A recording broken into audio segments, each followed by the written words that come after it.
1, 2, 3, 4, 5, 6, 7.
Welcome back to Gil's Arena, presented by Underdog Fantasy. Whoa, whoa!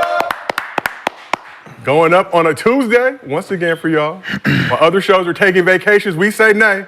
We keep working. How everybody doing? We good? We got mixed feelings over here, man. We grind out here. Yeah, we got mixed feelings. No designated off day. Okay, I see. Shy, you got the white. Brand, you got the black. I like it.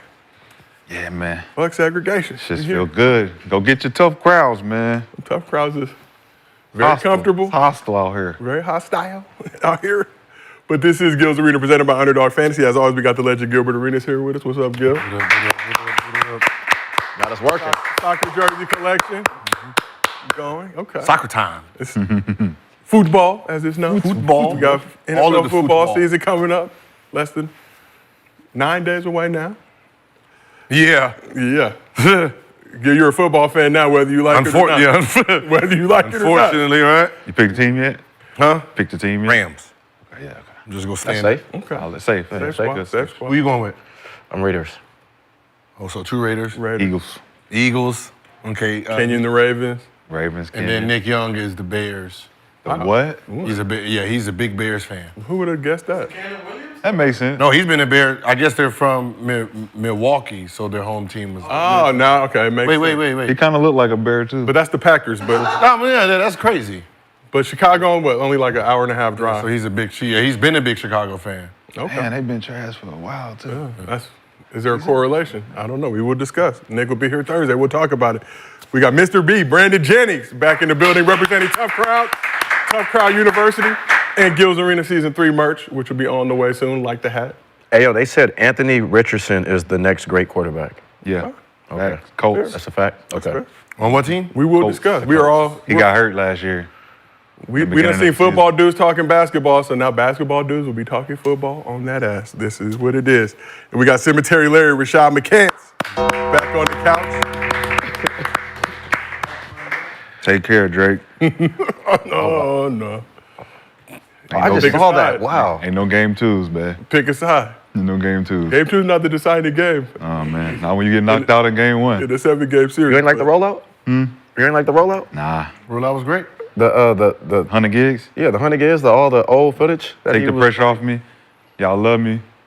Think about all the shit I done for the culture type shit. Oh yeah, that's powerful. Yeah. That makes sense. Yeah, that's what I'm After saying. you get killed, you supposed to. You supposed to roll out all the memories. All the memories from yesterday. Remember what I did for y'all? Don't give up on me. Nah, it ain't don't give up. It's like, It's like, here, yeah. hey y'all, Yeah. I'm about to start up a whole nother crop. Yeah, I'm about to say, I'm about to say. Crop of new dudes. Of hits? Or what? Yeah, Crop of of what? hits, Like yeah. hits and shit? Everybody, all of you, anyone that's coming up, they want to get on, right? Like what he did with Sexy Red. Anybody that want to get on is gonna go to Drake because the other person don't do features for nobody. Facts. We only kill people. We just See, come so out and we that- assassinate. remember, that was the thing I was saying. It's like, well, at the end of the day, he gets to revive himself because everybody that's coming up, when they want to feature, they're gonna come To Drake, yeah. They're gonna come to Kung Fu Kenny, and Kung Fu Kenny like, y'all ain't West Coast kids. Beat it. Well, once Tory Then it Lanez, goes all back to Drake again. once Tory Lanez get out, it ain't gonna be no more Drake. Once what? Ain't gonna be no more Drake. Who you think gonna be on the album?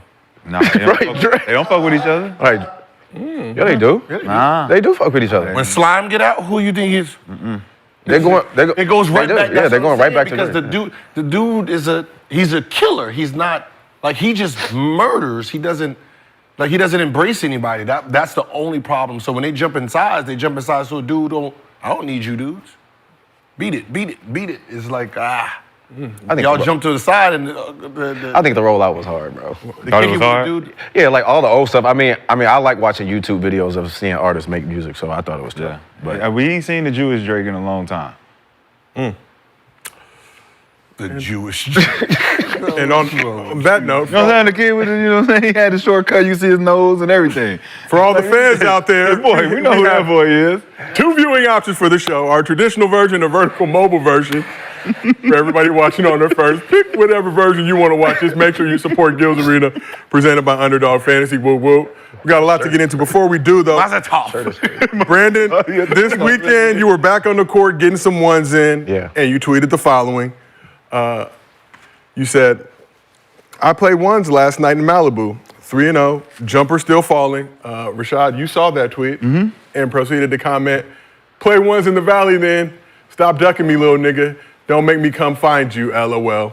Brandon, you saw Rashad's response, quote tweeted it and said, I'll make you never want to pick up a ball again. that's a fact.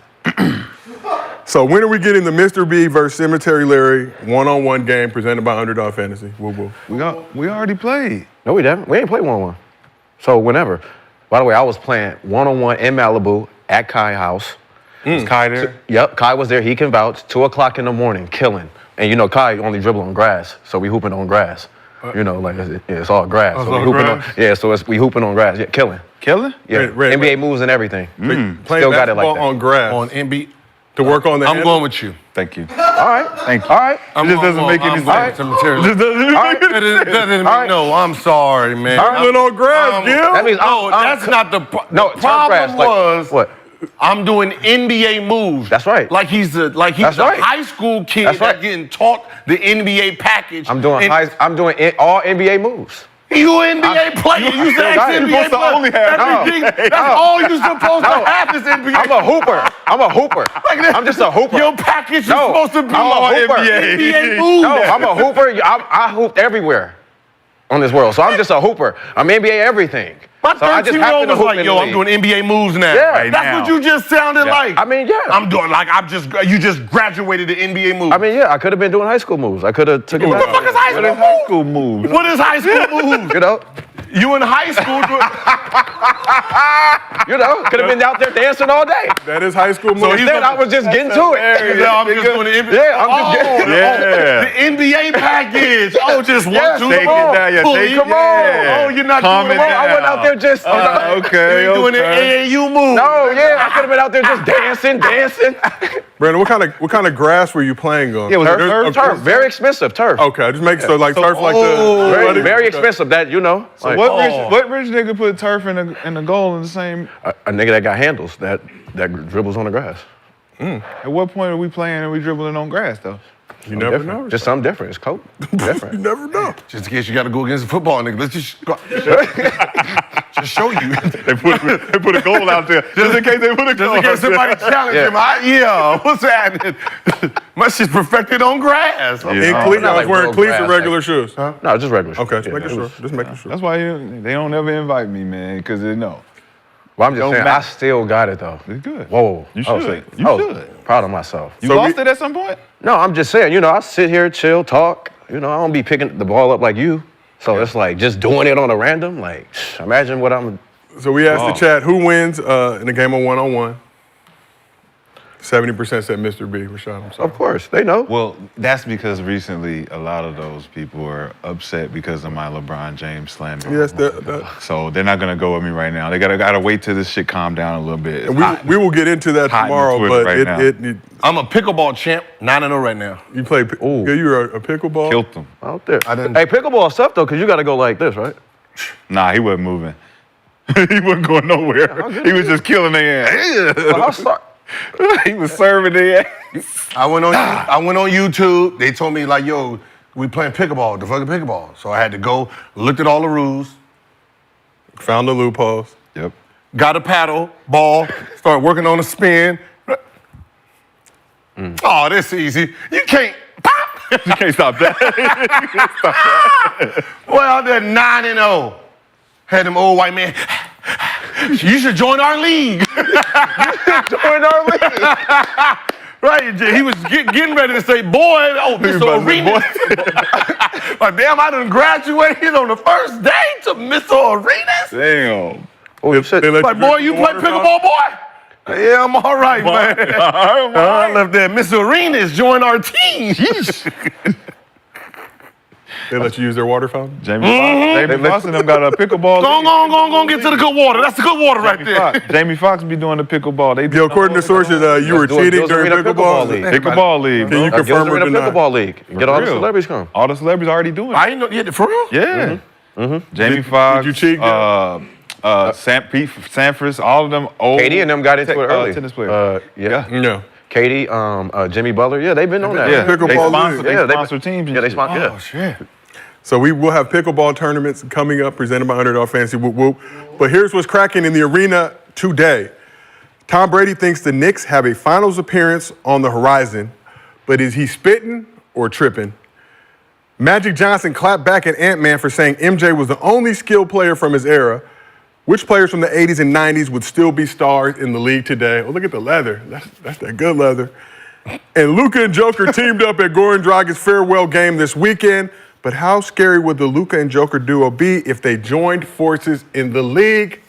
I feel like it's coming at some point. But before we get into all that, as always, this show is brought to you by Underdog Fantasy. Go ahead, download the app, use promo code GIL.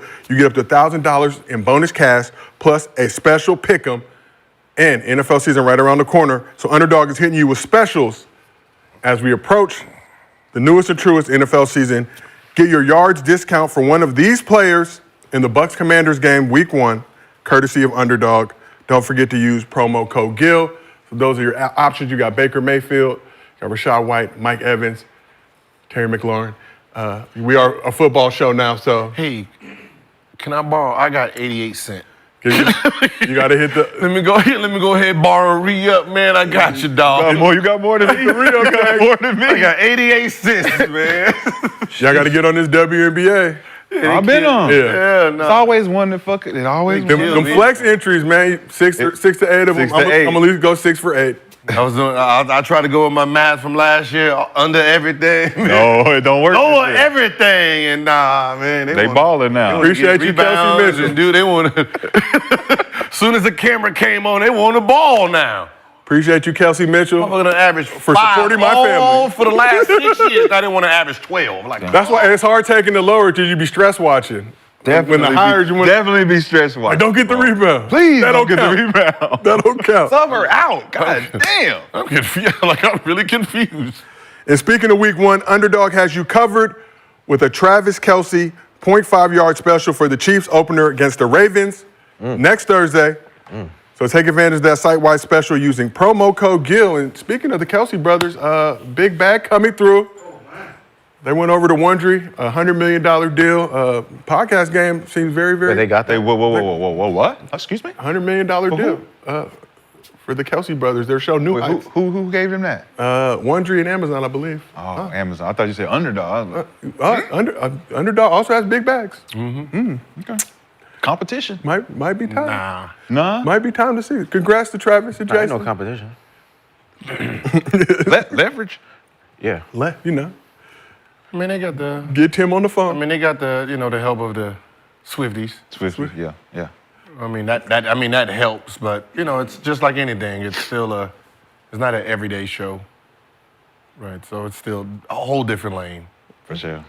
right? Most of those. Good for the community, though, Gil. No, They're I mean, uplifting. hey, listen. During the there's- football season? All boats raising. Like that's the best thing about podcast. That's why I say no podcasters should hate on each other, because when I first got into the game, there was no bottom end, right? They didn't know how to measure it, so everybody was getting paid pennies, right? I remember me, Joe Buttons. I remember I got the first call I got was from Joe Buttons. We was on Complex, and he was like, "How much you getting paid?" No, because he was like, "Yo, if we don't like talk to each other," he said, "This is not like sports where our salary gets put up there so we know how to leverage."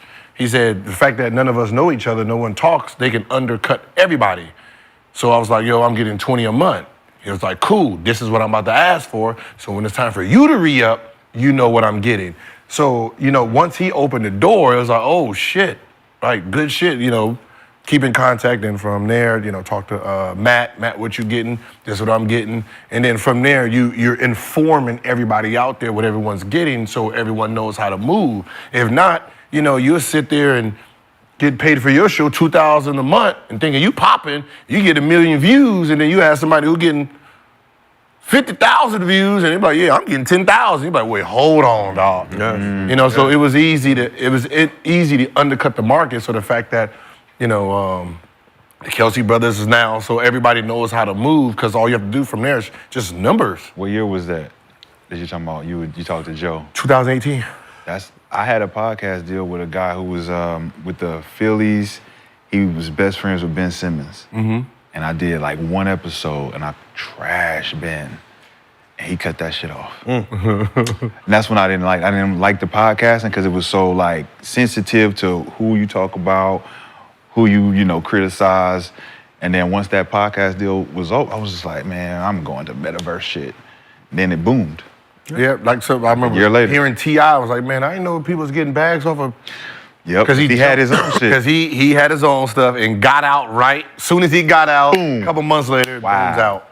Expeditiously. Yeah. Well, shout out to the Kelces. We appreciate y'all. All of them, shit, everybody, man. Yeah, everybody in the game Academics, doing it. all of them. Like they're moving the needle in this new world. So is Gil's Arena presented by Underdog Fantasy. Yo, do you think everybody should have their contract? Like, do you think everybody in other professions should have their contracts be public? Just like how they do the NBA? Like, what everybody makes in sports. I mean, the big dogs will, the guys who's faking it to make it. Because I can tell you, like, I remember watching this documentary. It's called like 7 M's.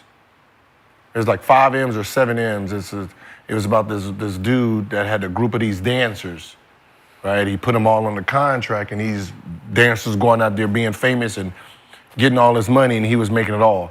Some of these other content creators are under deals like that. Yeah. Where it looks like they are rich, but the deals they made ain't getting them that money.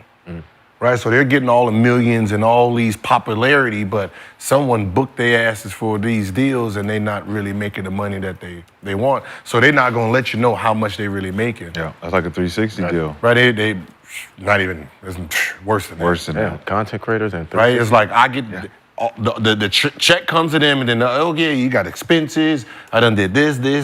You done ate this. Here's $20,000. And at $20,000 a month to someone who wasn't making it is a lot, but you got that fame. channel is putting in $500,000. And you got millions and millions of followers. That's the conversion is, I'm gonna give you the fame and the followers. Right. You're gonna give me the money. And that's what it is. Yeah. Like Charles and Miss Netta. I mean, they so young, they don't understand. Yeah. They're not understanding, like, I'm turning down money, I'm taking fame. But think about Instagram. But it works on both ways. Yeah. It's without me, you wouldn't be famous. Facts. So you owe me. It's a give and take, right? You take this deal, I'll push you. I'm the one who's gonna, make sure you get famous, and they're making all the money in the back end. So it's like, how do you get out of the deal and then become your own entity? Got to get big enough to have your own machine. That Lou Pearlman. As they I like to follow say. like hip hop. Did you see what happened with Lil Yachty and Caribou? Or Yachty? Yeah, I seen that shit. You know who they are? I know Lil Yachty, yeah. Oh, okay, yeah. Well, Caribou is. His artist. he was one Is of that the artists. the The girl. girl? Yeah, he's just Yeah, did you see that stuff? I seen something where he said he wrote for her, and then she went and said, "No, you don't," or something. And she performed. Yeah. He was going Performance. crazy though. was 900K going in a hole. Yes. He Just like, oh, y'all broke. Oh, everything. he went on his Kanye shit, man. You can't do that. Yeah, he can't do that. Yeah, you can't do Yeah, that to your artist. It's still your artist. Yeah. Right, you did it. You signed her. Keep that to yourself. But as always, But that music industry is a cutthroat anyway. I'm just gonna be honest. Yeah, that industry. Like that's a pitfall. Like I remember I was talking to Simba about it, and I was like, and I said something to him that he didn't even think of. I said, just like an agent, right? As an agent, we don't understand this. Let's say I front you money as an agent, right? I'm like, all right, I'm gonna front you $500,000 out of my own money. Well, I got to charge you interest, because I already got taxed on it. So I got to charge you interest to recoup my money and get a little extra back because I'm not doing it for free. Right? So think about all those dinners them niggas be going to and all that. That's coming out of y'all pocket. It's an advance. Yeah, so an advance. you pay $10,000 on a meal. I'm gonna recoup it, write it off, Yep. and get interest. And get in. Dang. But that's what all the old school rappers was talking about with them deals that they was doing. They was giving them that bread they never had before. You got $1 million advance, and they like, oh, this just my money to spend? No, nigga, that's your budget. That's budget money. That's music videos, advertising, marketing, travel, security, food, all that. Yeah. So once you spend that, that's us. We looking for that money back. You that's got the 2 thing. years to It's get the that back. And they get it back off the music, right? But if you don't put the music, you spent the budget. You spent the music budget to make the music. Right. Studio time, all that shit was in the budget. You spent $1 million, now you in the red. Now you got to go back and get another advance. yep, that is the life. But back to our scheduled program, as always, we do MostlyFans. I appreciate it. You drop a good question in the chat with the Underdog Fantasy username. We use it on the program. $50 bonus to Underdog Fantasy account if you send us a video at mostlyfansgil@gmail.com, and we use it on the show, $100 bonus. And if you can't watch the show live with us on YouTube, we got audio versions available on Apple, Spotify, wherever you get your podcast. We do have some sad news to report. We were scheduled to have a backyard boogie this Saturday for our season 2 finale. That backyard boogie has been canceled, but on the bright side, no vacation. We will be doing shows all September, bringing you Gil's Arena all throughout the month of September. We are a football show now. See, even the smoke don't even want to agree. Okay. The smoke went on vacation. We ready to go. You hear the raucous applause from our crew to signify their excitement. We will be here all September doing Gil's Arena. Unfortunately, Backyard Boogie canceled. But Kenya still got to bring that barbecue, though. So that is the most Think he important. started cooking it yet? Hell no. He started prepping. That motherfucker probably mad like, nah, Put it back. Bring it to Gil's house. But let's get into the show. Nah, we just not gonna gloss over. Yeah, because I had some work coming. I had some shit planned. Shit planned, man. They cancel a lot of So shit. basically, fans, what they're saying is there's no end of season 2. We just gonna Keep going. keep going. Just keep going. Never and it's stop. just one day, season 3. Ride this motherfucker out. I just listen. Season 3 decorations came. I was like, this looks like some classy shit. Did you see it? Look at this, man. I done okayed it and everything. And just Gil signed off on the signed off decoration. on the season 3. Oh, I think I got mad and erased it all. Okay. Oh, no. It's not gonna happen anyway. Oh, that's hard. Oh, yeah, that's nice. As the chat pointed out, we just had a vacation. That was not a vacation. That was a temporary break That's dumb. Yeah, Yeah. that's tough. Yeah, that's Crazy. for rejuvenation. Yeah, that ain't happening now. It ain't happening? Just Oh, gonna because roll. that was going to take the time to do it? Yeah. We're just working through it. So now we're gonna go into, so we footballers now. We are a football show now. We're gonna be a football. Helmets are on the way. But we're gonna do something a little different, y'all. We're gonna be different. Can't tell y'all now, but we're gonna do something We different. got some things in the work. All right, but let's get into We our don't want them some bitches taking our shit. Facts, because they already do too much of that. Gills They ain't gonna Arena. take ours. Gills Arena football gonna be facility. different. The facility. Ain't it gonna be the Arena facility. Okay. Gil say, I want to take Gills off of it. Next thing you know, they say, the facility. We all support each other. Facility, arena facility, all part of the same. We better not have a mole in here. That's all I know. So somebody's feeding information. Yo, you know who the mole is? Who the fuck is the mole? I ain't gonna lie, it's me, y'all. I needed the bread. I needed the bread. You caught me. I needed the bread. Get him. Follow, get him, follow, get him. Oh, I just thought about that. There's no show that can even actually do it. Not yet, Gil. Man, Don't tell him yet. Yeah, there's no Don't tell him I yet. just thought about Not yet, not yet. not Let's yet. get into our show. So, Cooper Flagg is projected to be the #1 overall pick in 2025, and the Duke commit surprised many with the announcement he signed an endorsement deal with New Balance. So, Flagg joins a New Balance roster that includes Kawhi Leonard, Jamal Murray, DeJounte Murray, Tyrese Maxey, Zach LaVine on the NBA side, and Sparks rookie Cameron Brink on the WNBA side. So Flagg grew up in Newport, Maine, which is 25 miles away from the New Balance Skowhegan manufacturing facility. New Balance headquarters in Boston in the New England area, for all you familiar. Oh, that's perfect. Yep. That's perfect for him. And as a kid, his mom would take him and his brother to the New Balance annual tent sale to buy the family their one pair of shoes and backpack for the school year. So they got New Balance shoes and New Balance backpack for the school year. So Flagg will still likely have to wear Nike for games and practice while hooping at Duke, but will still appear in New Balance ads, including the one that dropped on Monday with his announcement. So Flagg is looking to become the first white American hooper to be taken #1 overall since 1977. Do you know who the last white American hooper to be drafted #1 overall in 1977 was? Duh. Yeah, Bill. The reason that all the stats are being, the reason the Giannis gets cheated, the same reason Jokic gets cheated out of MVPs. It's only one person. Right? 1977, Gil. Last white American hooper drafted. Who is it? Do your math in your head. It's not. It'd have been Larry. It'd have been Larry. Larry Bird was not drafted in 1977. No, he was not. Wasn't he drafted and he stayed back in school? Larry Bird was. Yes, that is true. But that was not 1977. When was he drafted? Was it what, 80 maybe? 79, 80? Not He wasn't number one? 19 and not 1977, Gil. I thought Bird was in the same draft as Magic. Bird is 78. Bird was 78. 78. Oh, Following year. It's the sixth pick. damn. Incredible stash. Incredible I never stat. knew that. No answers? No? Oh, no, I'm going to let them go. I'm going to let them I'm go. not watching, paying attention who got drafted in 19. Bill Walton? I don't know. Wait, 77 when was the merger? 76, if I'm not mistaken. First white. Go #1. Last white American hooper to go know. #1. Tell them.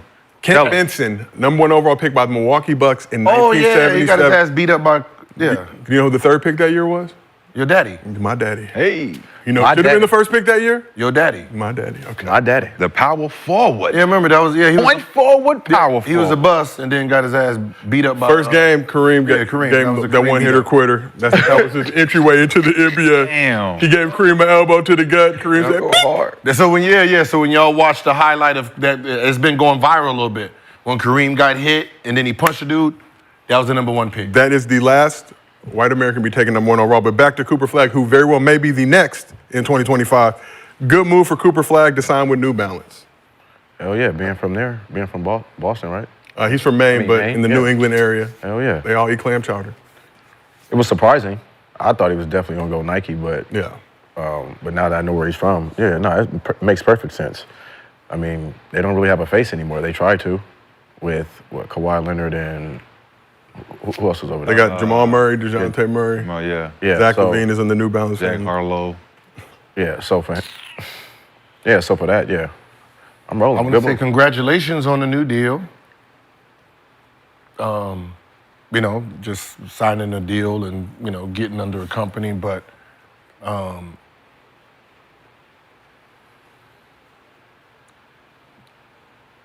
the face of something. Unfortunately, your shoe company matters. Right? There's only been a few people in the history of the game that's outplayed and still became a superstar worldwide in something other than a Nike. or shit, even in Adidas. Adidas or Converse even back in the day. I mean, we were talking about new The generation. Timber, We yeah. talking about since Michael Jordan. Okay. Right, you know, Converse was popping before Mike came to the scene.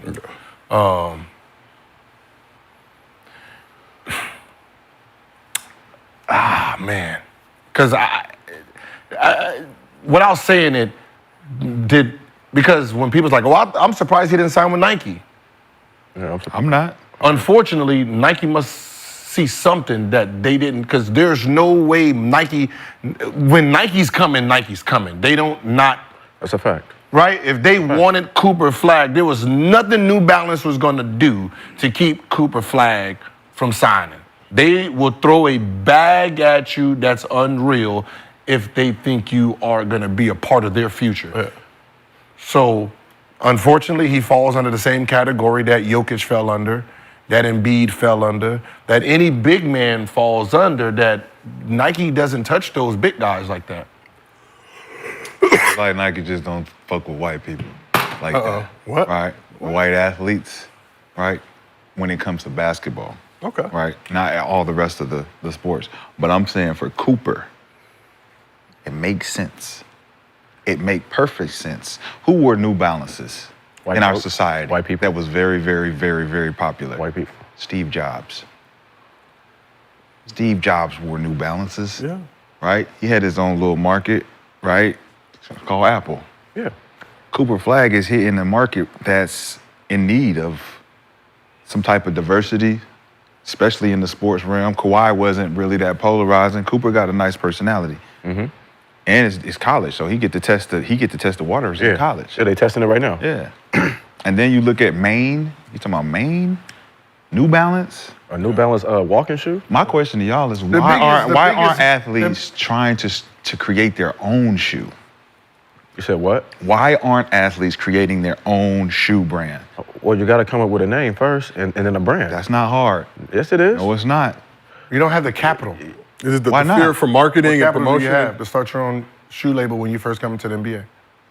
I'm not talking about when you first come into it. I'm talking about just in general, all the athletes that we have now, KD, Kyrie, even Bron. Why is Bron not branched away from Nike and started his own shoe where he makes the shoe? It's the LeBron shoe. It's no longer Nike. Why are we stuck under the brands? Where's the entrepreneur? Because Clay went away and went to Anta, right? Mm-hmm. Yep. And he was able to create his own shoe, but he's still under Anta. Yep. Lemon Daddy, he created his own little With shoe. Rigor, I Under believe. somebody else? Right, under somebody else. So Kyrie could have done it, decided to go with a brand. Because So it's at like- the end of the day, the funding still comes from when you're trying to talk about funding, you're still talking about the same company. Like when you're talking about generating enough money to create your own shoe, you have to get outside funding. Fundraise. Now, You have who's to gonna fundraise? who's gonna fund against Nike, Adidas, and all these guys for you to be able to push your? We watch what happened to Big Ball. Angel investors. Well, yeah, I'm about to say, yeah. Angel We all, yeah. But again, who's gonna go against? Because at the end of the day, when you're trying to push your shoe somewhere, the same companies is coming in and like, no. You want to put it in Foot Locker? No. Well, the only reason You want Amazon to cut? No. You sell it from my website. Well, the You only sell reason it why from our side. Yeah, well, the only reason why you Baller sell it from your Brand, website, then you're boxed in anyway. Then the only reason why Baller Brand didn't take off because the son didn't sign. Right. He signed with a Puma. If he signs with them, They take go off. up. Facts. Yeah, it does because it's him. It's him. It's Melo Ball. Yeah. you need So- the money so- for it. You don't have the so- money for it. Where you getting the? That's what I'm saying. That is You need the distribution and you need Right. the quality of the product sure, that right. you're putting out to You market. get a hint. That's what I Right. said. That was the issue with the big baller brand brand? stuff, the ZO2s, which a lot of people And still that- say is why Alonzo had. It was a cheaper version because they didn't have the money. But that's But what- they go in the mellow- fundraise. You go fundraise and you say this is our pre-order market. We already got these orders ready to go. We already have a demand for the product. We just need the money to make the product. The same people that want to invest in my career, you can invest in this too. Then Facts. that's how I'm looking at it. Shit, if you're gonna give me money and talking about okay, well, you're gonna do in your career for your body. All right, well then this is else what I want too. Then But like this, if it was that easy, then they would have already tried it. Jordan would have did it already. They thought about it. they wasn't thinking about it back then. I but, don't think nobody's thinking But about the Ball brothers were. You think people are stupid. I mean, you think these athletes are stupid? You think Michael Jordan didn't think about I can build my own I am Michael Jordan? No, not But he back then. stuck himself into the Now. contract. Oh, But yeah, he now, stuck, but, he stuck but he into the can't. deal. The deal was a lifetime Tiger got deal. out. He did a lifetime Tiger deal. Woods got out and did his own signed a thing, new right? deal. He did a lifetime deal early on. Whatever Tiger deal is, Nike has a hand on it. So he's done. He's done with Nike. He has his own Tiger. He has his Woods own brand. Tiger, It's yeah. his Tiger Woods brand. I guarantee you, when you start going behind the scenes, Nike is helping fund it. Nah. So but let's get back to just Cooper Flagg. So I think there were some reports that Flagg was interested in getting a signature shoe. Would have been a lot harder to do with Nike. But we talk about Caitlin Clark, obviously signed her huge Nike deal. Should have a shoe coming on the way.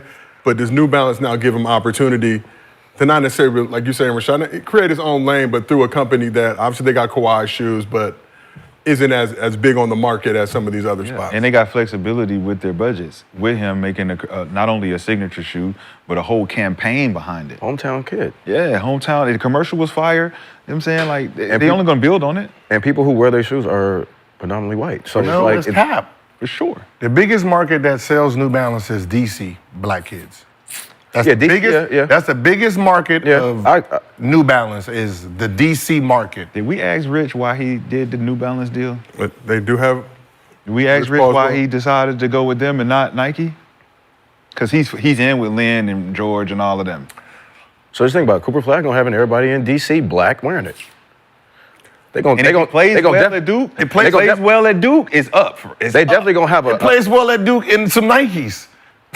No, I'm saying if he's got this deal But on what his I'm back saying- and he plays but well, what I'm it's s- only gonna go. But up. what I'm saying, he's gonna be performing in Nikes. Yes. At Duke, right? And then when he comes to the NBA, he's gonna have his shoe. But for the larger picture of it, he falls under the same category that every big man falls under. Think about Nike. Think about who Nike has. The only big that they do have that they push you is Giannis, and look at his game. Yeah. So the fact that his game plays like a guard, and it's like, doesn't Cooper Flagg play like kind of like a guard? Why didn't you sign him? What about As Wimby? your- Wimby Yeah, I was about to as well? say Wimby. I was about to But say. that's what I'm saying. So Wimby's an Wimby's- anomaly, though. Yeah, and it's like, well, Cooper, all you had to do was give you a signature, so they had no plans for him in their future. Why? It's oversaturated. Nike as a company is oversaturated with talent. It's hard No, to push. no. They have too many players. Who? Yes. Nike. No, so Nike has too many guys. Nike does Yeah, but not what signature. Nike, But not Nike, signature guys. Nike You're does, bringing in a young guy that wants that. He hasn't earned it yet, so you can't just give it to him over the Yeah, guys you can. already got. You do what you do. You do what everybody else do. I'm just gonna sign you so they can't use you. Yeah. I don't want the So competition. why would I do that? Why would I sign with Nike if that's what you're going to do to me? They didn't even offer. I'm not even offering you that's what I'm saying. I'm not even offering you a signature shoe. That tells you right there. Like they wasn't planning on giving him wasn't because they're used to Yeah. guard play. what guy- I guarantee you, whoever the number 2, 3 pick is will be under Nike. What guy have they given a signature shoe out of high school?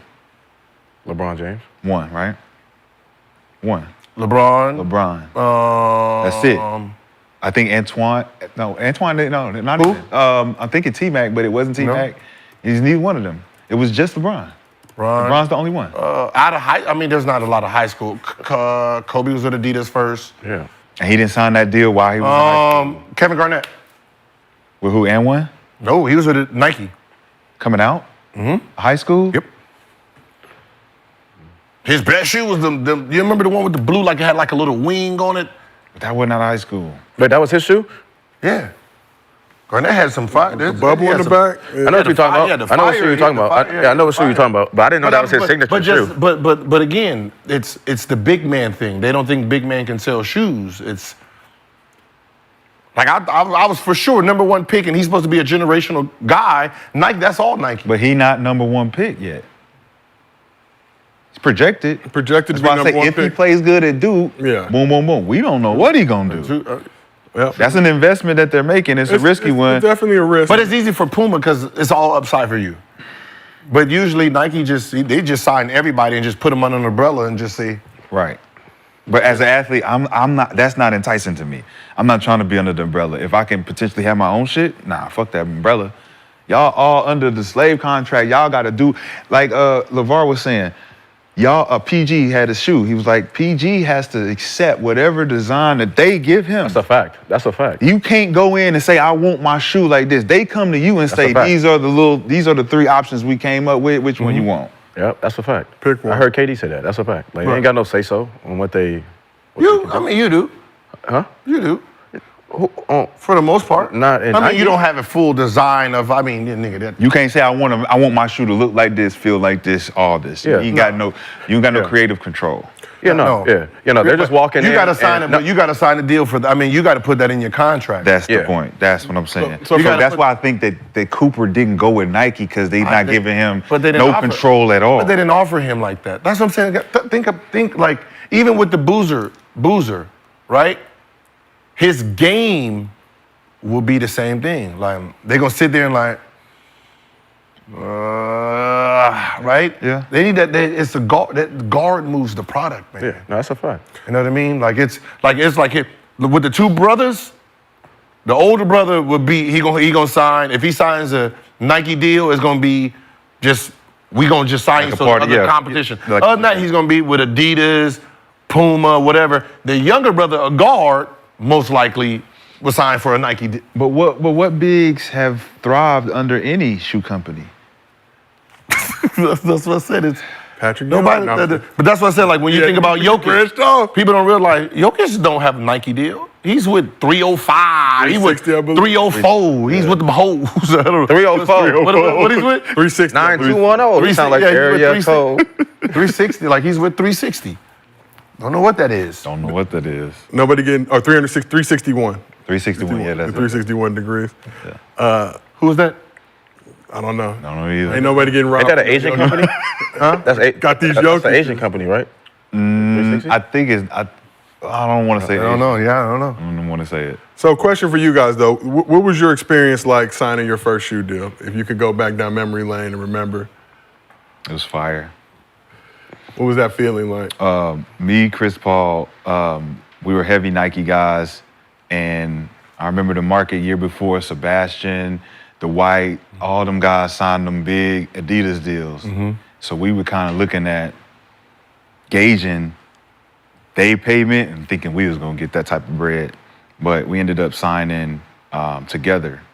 And I remember that day like it was yesterday because we had been Nike guys our whole AAU college, situations, and for me personally, it was like I remember going to the Nike campus, and they had welcome Rashad, all that shit, and I went into the office and they had this big ass life-size poster of a Wheaties box of me holding up the championship, and it said Breakfast of Champions, and it was like national championship, me holding it up, and I was just like, yo, if y'all don't send that shit to me, bro, and it was just like being on campus and Lynn Merritt, George Raveling, shout out to them, and Keith Veeney, Keith Brown. I was a Nike guy.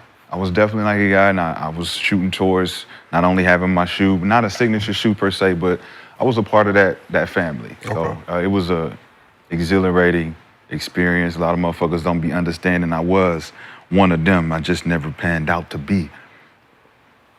That's why YouTube, Google is your friend, ladies and gentlemen. And Brand, shift over to you. Kind of unconventional at the time, going with Under Armour, but you had a untraditional path, going overseas. Kind of did things, moved to the beat of your own drum. I obviously remember some of the merchandise and branding back in the lockout in those days. But what was it like for you to sign that first shoe deal with Under Armour? It was nerve-wracking, just off the fact because I was making the decision to go overseas first, and then going to Vegas, then meeting Chris Stone, and chopping up with him, and then 2 weeks later I'm signing at Under Armour. So it just happened so fast.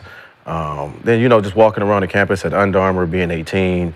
Not still realizing what I'm about to do, becoming the first signature, athlete. But just walking in there with Sonny Vaccaro and just hearing Sonny Vaccaro say, yo, young fella, you good. Everything's gonna be taken care of. Trust me, I got you. So then, just signing my first $1 million contract with them was just like, it was just unreal because it was just like 3 months, from there, and I was like, couldn't pass the SAT, was trying to figure out if I was gonna go to summer school in Arizona, being in New Jersey, to flying all the way to Vegas to signing the contract, and then it was just like, See? it was just What happens crazy. when you go to boys' school, bruh? Huh? When you go to all boys' school, SAT, It's a lot harder. It's not an all-boys school. it's co-ed. Oh, it's co-ed? Yeah, it's co-ed. And that's not why. They just flagged it. But that's Oak Hill's a co-ed school. Yeah, what do you Yeah, he couldn't wait. He couldn't wait. Like, it couldn't have been no girls there. They flagging you. What's up, honey? Be just going in. But it was like 3 people. You know, like you couldn't cheat. It was like 3 people in the room. But yeah, but no, it was just like, you know. You couldn't cheat. I mean, you know, you could cheat on the SAT because, you know, they give you 2 different tests. If one person isn't there in the seat, like one of the persons get the same type of test. You had it figured out, huh? Yeah, they had it figured out for me. Damn. You didn't have you didn't have your tutor right here. Damn, you didn't have your tutor right Rashad. here. They had to figure it out. Wait a minute, huh? Wink, wink, Man, it's crazy, man. Yeah. You ain't have your tutor right there? Next to you? No, no. What I'm saying is the person While that you're wasn't taking the test? Well, the person was supposed to be there wasn't there. It was an open seat, so the same person had the same test as me. Well, So that was sitting next to And me. you sitting there doing this? Man. Yeah. Hell yeah. Did we all have the same tactic? The look around. I mean, you the deep thought. could have just told her just write my name on your test, just Brandon Jennings, and I write your name over here. She got to get in too. She gotta get- Gil got Switch it at the end. Scoot, scoot. So Gil, you started with Reebok right before you went to Adidas. No, I started with Adidas, Okay, the whole time. high school. All right. I was pumping runs. Shout out to the pups. I was their guy. Adidas and Gilbert. Then went to a Nike. Gilbert. Then went to a Nike school, of course. Okay. Right. So when I was, you know, talking back with Adidas, you know, for the deal, you know, Reebok was giving me the most money. Right. 15 grand. 15 grand. Right. It was 15 grand and then $20,000 of apparel, which ended up being a lick for me. Why was it a lick for you, Gil?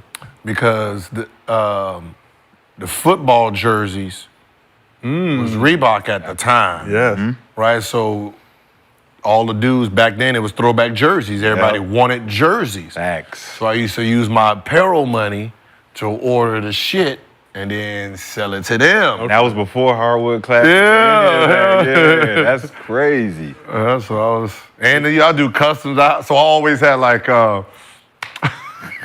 corny shit. Because, you know, it's like, who's it, Juvenile? Mm-hmm.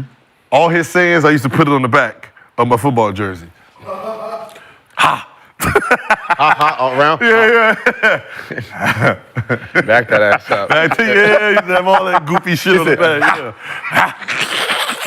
She get it from her. She get it from her mama. She get it from my mama. So did Dana and them have any influence on the deal, the Adidas deal? Yeah, so basically, so my first 2 years was under Reebok, which Jason Richardson helped me get. So that was cool. And then when I was a free agent and then got my name out there, then I went back with Adidas, which is crazy because, you know, that picture they always show, I'm in a Wizard jersey and I got on 95 runners because I was still negotiating, so I was a free agent again. And then, so I was basically went back wearing Nikes, runners. And then right before the season started, I signed with Adidas. And then punched up the rankings. Yeah. So you guys talked earlier about just the signature shoe game and not having a lot of input. So for both of y'all, how involved were you in the design and the release of your first signature shoe? Okay, so my first real shoe, it was just a low cut. I just wore low cut, and then it just wrote Gil 0, right? You know, just Gil 0. Yeah. And then I got my first signature shoe. It was going, I think it was like my second year. Like I was already like a 2-time All-Star at the time, but I was heavy. I was really heavy into it, right? Because I was like. So if anybody goes back, you will realize that the Adidas sign wasn't traditional. So I said, you know what? Because you know how Adidas had the 3 stripes, and I said, just tradition. If you look at all the shoes that's out there, your logos is too big. It takes up the artwork of it, right? It like, so my first one, I was like, yo, like, can you put the logo on the back? So if you look at my first shoe, It's right over there, right? can you, Krista, can you get that shoe? The yellow one. Yeah. Uh-oh. Thank you.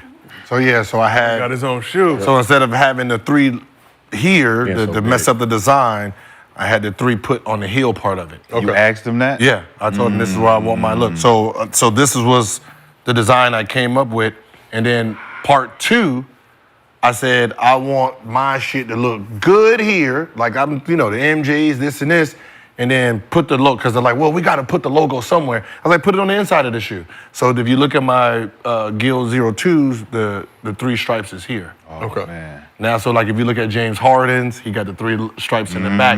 So they started getting creative of moving it. It didn't hurt it. Right. Right. And that was the thing. I was like, oh, we got to put our logo somewhere. I was like, yes. Like, this is what people look at. When you're walking, this needs to stand out. So And have you it in can the inside. remix. You can. So I said, like, remix when I walk, boom, this way, you can see the 3 stripes. So it was one of those things where I consciously thought about, like Stan Smith did. I started putting up everywhere. Stan Smith don't have the 3 stripes on it. They sell like crazy. So I said, your logos is too big, just plant it everywhere. Yeah. You got to have a smaller version of it. And that was my thing. I was like, because I was, I like to wear Stan Smiths. Yeah. Right? So I was like, you don't see, 3 stripes in the middle of the goddamn shoe. That's where the design is. So nobody did that before you? This nigga right here. Brandon, how about yourself? Well, my first shoe, it was named after a car freshener, the Black Ice. Okay.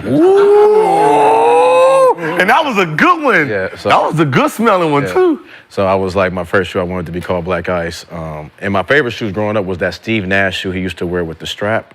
That Nike, he used to have this Nike shoe with a strap that he used to wear. So I always wanted a strap on my shoes. And then, so the first one was named after Black Ice. And then the second one, like you said, we kind of more have like creative input on it. So it was named Bloodline. So it was the bloodline of my family, from like going from Rome to Oak Hill to, Compton to Gardena to everything. So, and that also had a strap too. So, but a lot of my shoes are just more of like strap based. I see you gentlemen doing a mental kiki with each other. What happened? What?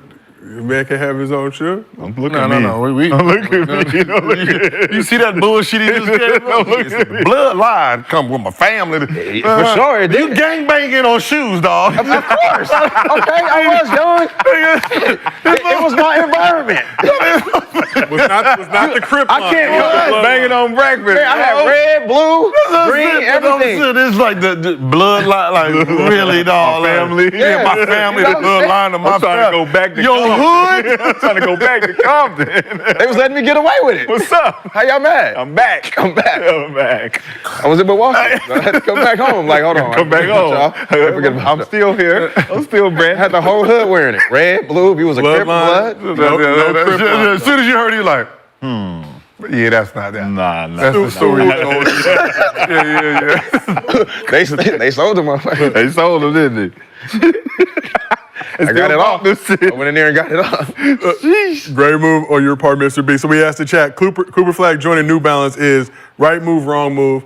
71% said right move. And before we move on, I'm just going to read you a list of rookies with signature shoes. Stephon Marbury and one. So Iverson with Reebok.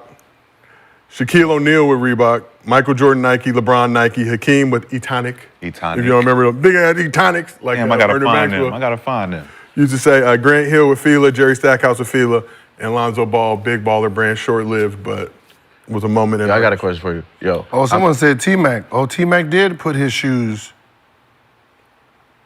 Wait, which one is the first one? See, I didn't. So that's not the first one because we got those. This maybe no, because that's the same What one. is that? Yeah, I'm not sure if we ever got the first T-Max. When I was at UCLA, we were basically Edith Feeder School. It says T-Mac 2005, the All-Star ones.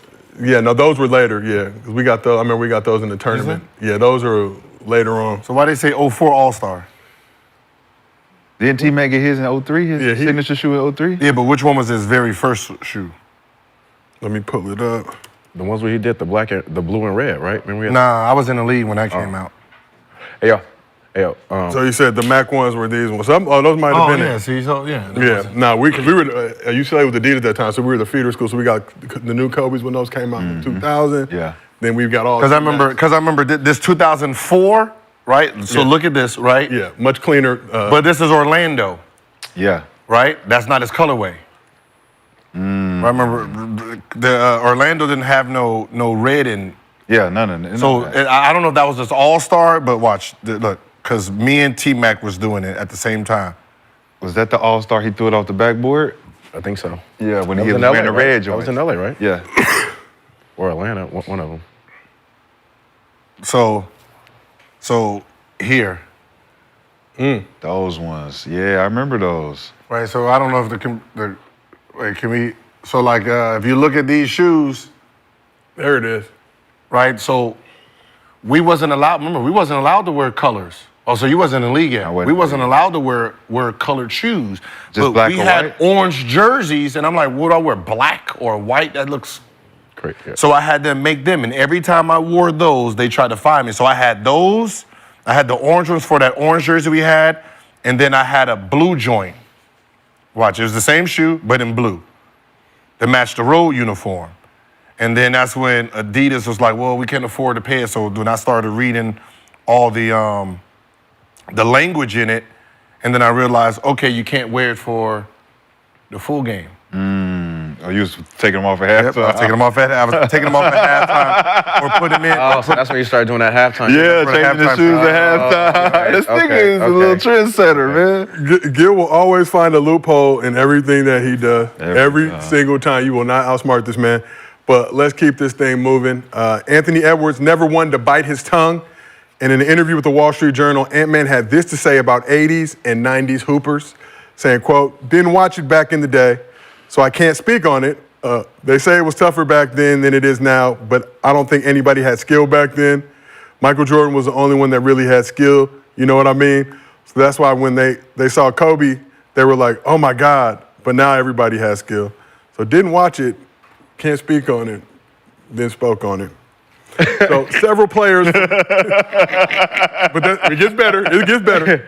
Several players from the era responded to Ant-Man, including Magic Johnson, who offered this response during an interview with Stephen A. Smith. I don't never respond to a guy that's never won a championship.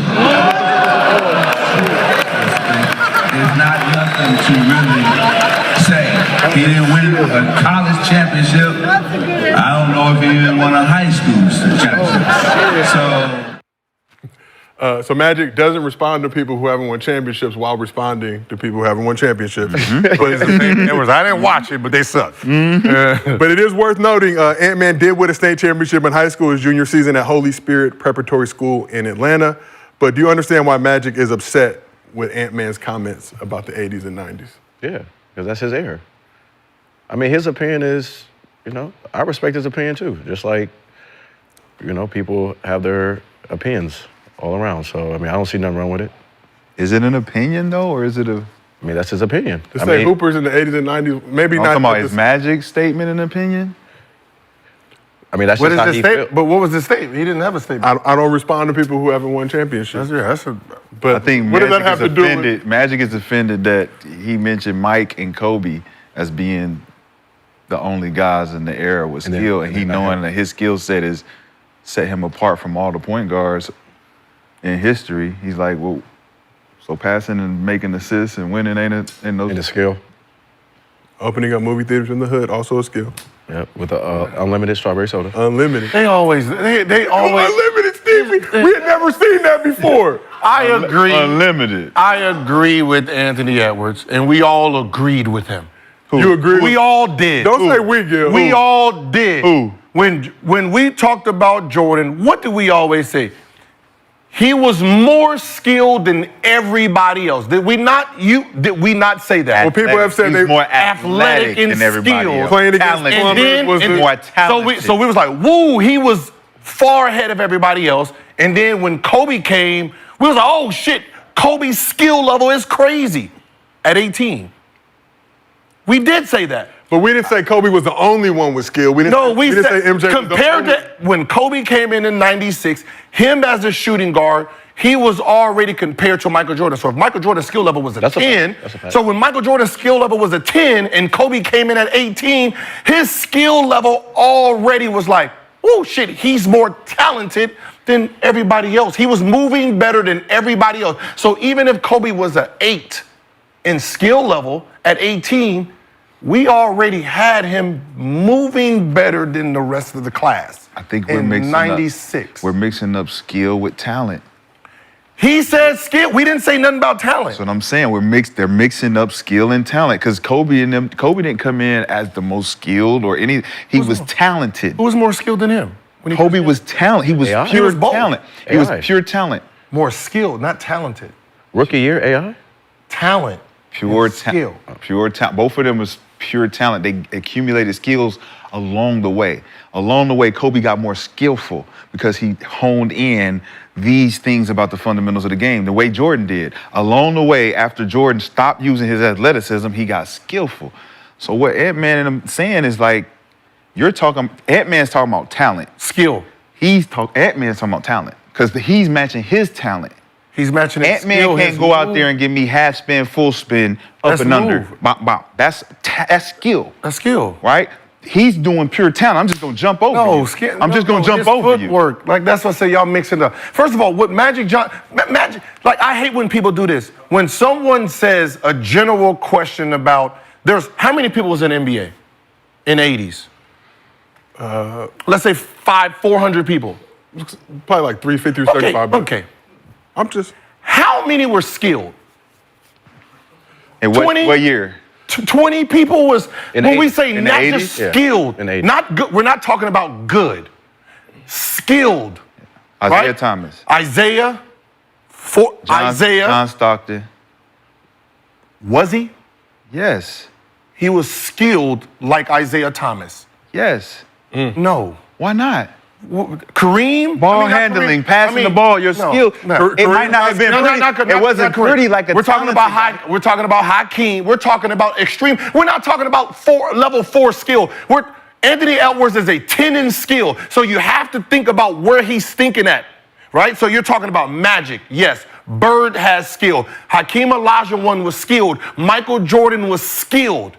Right? So when you take the 10 people out of the 400, there's 380 people who falls under this category. So we don't need Isaiah Thomas coming out defending. Nigga, we're not talking about you. So if I say, hey man, majority of these girls in here ugly. We don't need the 4 pretty girls to come up and say, you talking about me? No, motherfucker, I'm not talking about you. Move them. All of them. That we're talking about the field. Okay. Right? So I hate They got good hearts, I Bill. hate when the talented people come out and you try to be offended like the rest of your people was skilled. Yes, Isaiah Thomas, Magic, right? Said 2 people. Magic. He only said 2 people. Did they have Jordan skill? These guys really didn't have skill like that. Only Jordan. Yeah, not like that. See, there's a key Compared word. to Jordan. Not like that. Jordan is level 10. Like it's like a car, dog, right? Jordan's level is 10. How many were moving on a level of skill level like him? That's just scoring, though. We're just talking about scoring. Just skip Dennis 10. Rodman 10, was that's skilled. not skill. That's a 10. Rebound is not a when we skill? talk about skill, we're talking about offensive. Come on, you know. No, we not. No one bro. talks about defensively. But that's Come because on, they man, one-dimensional. stop. So Dennis They is not real. They not real But students come of on, the let's game. just keep it in the Anybody- context. No, Let's keep it in the bro. context. His What's the skill. context? There's only a few people that was moving skillful, right? Hakeem Olajuwon, Michael Jordan. Dominique. What Was part? skilled. What Did part he of go that? left? He was. We throw Dr. J in But he there. was Dunking? Was he skillful? Dunking. Come on. What moves did these people? Come on. Bird. George Gervin? George Gervin. Maybe. Maybe. Right, but remember, for the most part, the people in the 80s didn't even dribble left-handed. So it kind of hurts. It kind of, like, it started moving. Like, when Tim Hardaway came in, like, the 90s is when a lot more skill came in. Larry Bird wasn't skilled? I said Larry Bird. So you saying all of the guys like that need to just move out the way? Move out of the way. So who is move out? Move. about? Move out of the way then who so is he we can talking shoot. So he, huh? So then who is he talking He's talking about? about All the everybody guys else. that are not Everybody NBA guys, not all NBA, all Hall of Famer guys. Let's No, talk not about all of it. Most people in the Hall. When we're talking about skill, we're talking about movement. First of all, the movement in there was handicapped by dribbling anyway. Right? So when you're talking about Isaiah, when we say Isaiah and Magic, and you put their skill level in and then say, all right, how many other point guards in the era match their skill? None. Kevin Johnson, Rod Strickland. Rod Strickland, Chris- That's 90s. Come on. yeah. Stop. Saying 80s and 90s. Chris He Jackson, said 90s. You just Chris Jackson. He's not talking about fucking 90 to 99. When he mentioned Kobe came in 96. Boom. And everybody's like, oh shit. So 80 this to kid is- 95. like when Kobe came with the crossing, that's a whole nother movement. Allen Iverson. So, but we He's talk, not, but you know he's not talking about those guys. so we capping it at 94, So who is 95. he Ray talking? Allen? 94, So who is 95 he? because Ray? when 80 to Kobe, 95? 94, 95 because when Kobe came in, that's where it stops. It's like, oh shit, Kobe. So who is he talking about then? If he's not talking about those guys, what Everybody guys are you else. about everybody else. Those. Like who? Everybody else inside of those guys. Okay, how about this? Whoever How about else. this? Name every shooting guard. Was Tim Thomas skilled? What? That's 90s, though, right? 90s. But still Late Kobe. That's 90s. within Kobe. He played Late Kobe. That's 90s. Kobe. It's before Kobe. Well, So we're talking before about before Kobe. Yeah. So when you talk about the shooting guards that played in Jordan's era, and he played against, where is the? Rick when- Chapman was skilled. Shout out Rex Chapman. You just making this nigga points. You're just proving his point. Rex Chapman wasn't skilled. Oh, you need Keep to look going. at. You need to look at. You need to look Keep at. going. Them, Keep you going. need to go look at them Keep going. highlights. Keep going. You need to go look at them highlights. Steve man. Smith. Please keep going. Think about the shoot. Think about now. Think Allen about what you're Houston? saying. Alex, we talking about skills though. Now think about who you're naming. Now think about when he watches it from his point of view. Which he And said he his- doesn't. Which he said but he what I'm saying doesn't. is his talent, his movements. When you're looking back at that, he's like, this is not. That's not skill to him. That's not skill to me. Right, because he's talented. He don't know what skill Like, is. no, even movement. He has no idea. These niggas He's can't saying move that. like me. You take away my jumping ability, That's I still talent. got footwork. That's not- You that's take talent. away his jumping ability, his footwork is impeccable still. Who? Ant-Man? Yes. He ain't got there yet. Oh my God. He ain't got there yet. Name another 20, He's working to Name get another 22-year-old that had footwork like him in history. Thank you. Ant-Man? Yes. Jokic is skilled, right? Right? Are we? Embiid is skilled. Yes. Right? Skills. Skilled. Yes. Right? Is Zion skilled? He's talent. Okay. Is Giannis skilled? Talent. Talent. Right? So he falls under talent. You're not giving Giannis no. So skilled. Like we're talking up. Oh, he got a spin move. I think what he's saying is something you don't have to rely on your talent to get across. Like, Like I Joker don't have to rely on Okay. athleticism and all that shit. Like when It's pure skill. But you gotta remember, once someone like Hakeem put into motion a guy who had all that jumping ability and he still had footwork and skill, right? It's a thing. So when the 80s was handicapped by rules anyway. Yes. Right? It Amongst was other things. rules like we seen Dominic Wilkins do a regular Euro and they called it travel. So the argument itself is handicapped by what's the name? By just the time frame. But it's so like- so having a package today, he can say we was unskillful because his package is more advanced than everybody else. So what he's saying is true. He's already said it. It's just like Brandon saying that our generation was trash and woo woo woo and ain't compared to his. Yes. And then we look at theirs and we be like, all you niggas is talented. Y'all niggas don't even know how to play. But that's not the argument. You can't change the argument to say, well, you couldn't last on our era. That's not the argument here. He's just talking about his movement compared to y'all's. My car today is faster than your Ferrari. You can't argue that. Yeah, but that wasn't how he said the way. Like it's like how you say, man. Back then, I ain't really watched, but man, ain't nobody really had no skill like that back then. That's why I'm really not really interested in watching, because they really. And then you think about the guy who was back then, like, the fuck is this nigga talking about? We didn't have no skill. I respect it. You got me fucked up, bro. But I respect it. And that's why KG and them felt the way they felt about the shit. They're like, hold up, even bro. but There even- was a lot of niggas that had real skill back then. If you're gonna be a student of the game, niggas study the game. Don't ignore what had came before What am I- you. What am I studying? But what am I studying if I'm better than you? It's not even about being better. It's not even about Looking at It's not- your fucking tape for. What I'm saying is it's not about being better. Y'all are moving it for the argument. I'm right? going back to early 90s, right? 80s. The 90s moved better than the 80s, right? They had more moves than the 80s did. 2000s had more moves than the 90s did. 2010 has more moves than ever. These new niggas got way more moves. That's just the evolution. This has nothing to do with who is better. That is not the argument, who's better. The argument is skill. Who has more skill? These guys are more skillful in movement patterns. And why you think they can say, oh shit, Kyrie's the best dribbler in history? Yes, because his era allows, he has a more updated version than a Tim Hardaway and more than Isaiah Thomas and more than White Chocolate. That's true. He is allowed to do more things with the ball itself. So He dribbles more. No, he just Isaiah Thomas used to dribble the hell out the ball. but Get off the ball, bro. But that's not the argument. We're not talking about just before it was bouncing the ball like this. Yeah. Then they gave you a little this. Now you got the full this. So the moves itself, they created more moves. It's an argument that's pointless. It's like my Ferrari is faster than yours. Yeah, yours was top shit in the 80s. If we race today with your version and my version, the governor has changed, the wheels has changed, the brakes has changed, so my car is naturally just faster than yours. Let me ask you this. Is going backdoor playing off the ball a skill? No, that's not not a skill? You're trying to No, I'm just asking a question. No. If I hone in the point, you're talking about No. offensively, me having a bunch of moves is supposed to be a skill set. That's the argument. Right. So everything else to do with basketball, when passing to your teammate, cutting, being able to be smart enough to know when to go for the offensive rebound, how to get positioned for the offensive rebound. That's not the argument. All of these different things are skills. That's not the argument. But it's a skill.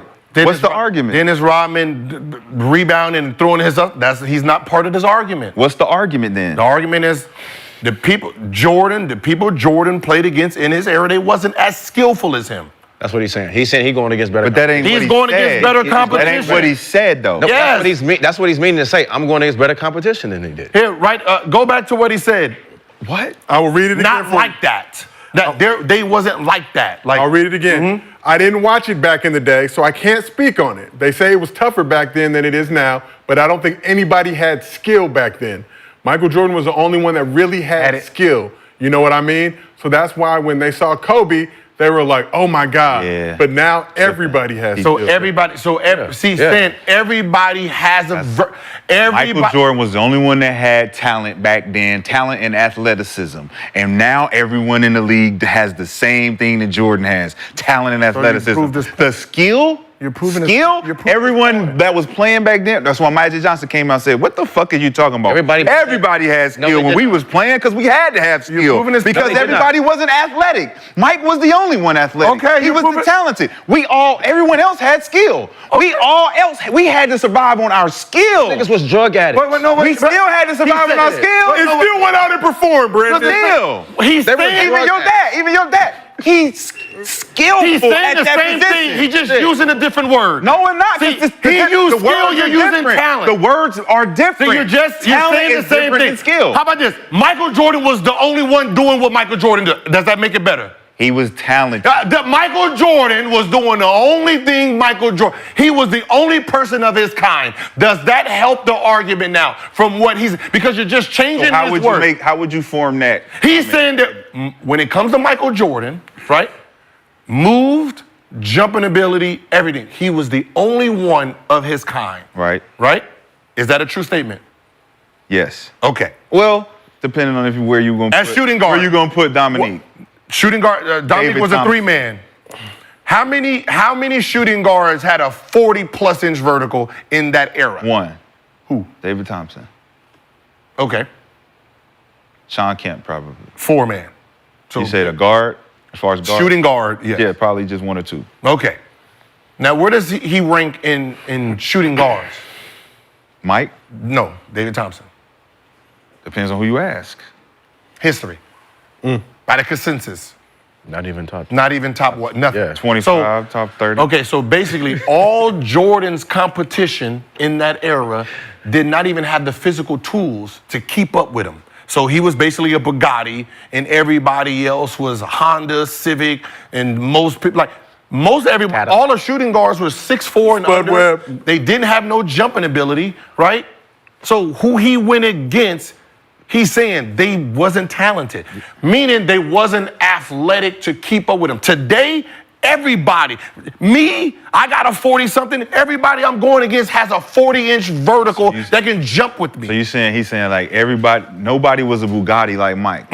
What I'm saying is a Bugatti's only good when it's going this way. And it's going fast. It's one-dimensional. It looks good and it goes fast. You know what this Honda can do? I can park and I can get the fuck out of here. I can actually hit the motherfucking curb, bounce off that bitch and keep on riding. You know what you're gonna do when you hit something with that Bugatti? You're gonna stop, you're gonna call the motherfucker, I hit something with my Bugatti. I hit my Bugatti. But that Bugatti never got hit. But that Bugatti it's never gonna got go hit. 0 to 60, it's gonna go fast, right? Woo! But if I gotta turn, it's the wrong car. But that didn't happen. The wrong car. But that didn't happen, Mike. That's But the he point. said- One track. We talking offense only. We talking speed. We talking talent. But that's what he's talking.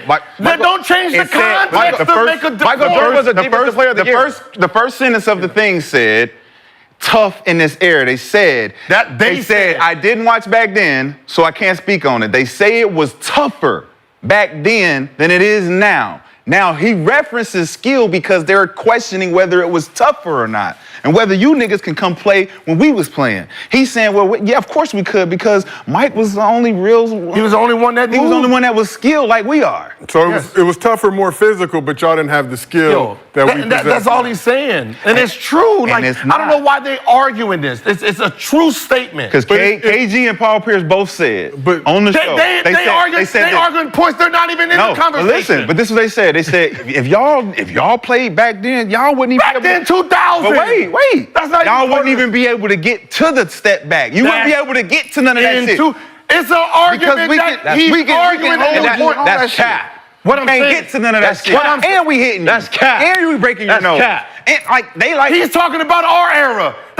You're not even part of this. He was talking about Mike's era. No, he's not. Because he was in Mike's era. KG was in Mike's era. The step back, that's the 2000s when they had to come in and change the rules. It was 99, 2000. That's our era. You're not even part of this argument. Just because you was drafted, stop jumping into the argument if you're not actually part of it. So here's my question for you, though. You hear Anthony Edwards say that MJ was the only one that had skill back then. Naturally, Magic Johnson's going to say, hold up, young Yes, fella. that's fine. I was skilled. Yes. I'm doing what I was doing. If you were skilled back then, nigga, he's not talking about you. He's like, but if I say only one person, when you make a reference, then this is why I say people just want to be part of the argument. If I make a reference, niggas couldn't stop me back then. What position am I talking about? Point guard. I'm talking about so I don't need Ben Wallace to come out here. I'll block you 5 times. Nigga, I'm not talking about. Shut up. Just like you said, I need context then, nigga. The context. Give me fucking context. Clear up who you talking about and when and why. Say point guards couldn't guard me, nigga. We don't need to. Yeah, you do, because now I'm coming out like, nigga, yeah, I blocked you 5 times. What you talking about? But no one does that. We know he's talking about shooting guards, so we don't need 2 point guards who was more skilled than everybody coming out talking about. Bro, that's like everybody in the LeBron fans, right? They putting up a stat between me and LeBron and how many points LeBron had versus how many points I had. Nigga, I barely even fucking played. This nigga averaged 40 minutes a game. But you guys play the same position, But right? listen, I never was really in the game guarding a nigga like that. So now what they'll say is LeBron averaged 40 on you, and I'm like, nigga, he never. That's the thing. That's the thing that Gil's saying. When Gil's saying like, yo, I'm talking about none of y'all can guard me. He talking about point guards, just like when you talk about LeBron. So they're going to go to you because you're talking about a certain person. So you're talking about a certain person that play your position. Still don't matter. The game is the team. They don't my care team about played. they don't care. You can't just. That's why this generation is cooked. That's why he said what he said. He sound crazy. You're cooked. No, when KG say, man, I used to bust their asses. We know who he's talking about. Everybody who got the power forward. He's talking about the team. Me. No, he's talking about the team. I used to bust that team ass. He never said I used to bust whoever was guarding me. I used to kill them with all of them forwards. All of them sinners. So we know he's talking about shooting guards and the shooting guards that was in era. Like, we know that. So people need to stop trying to move it so they can talk about it. Magic, we know you have skill. Bird, these is not your let the two guards speak for the two guards. Oh, man. Let the shooting guards speak for the shooting guards. Just like you saying, I scored 60 on Kobe. Let the shooting guard. When you say that, that's false, Gil.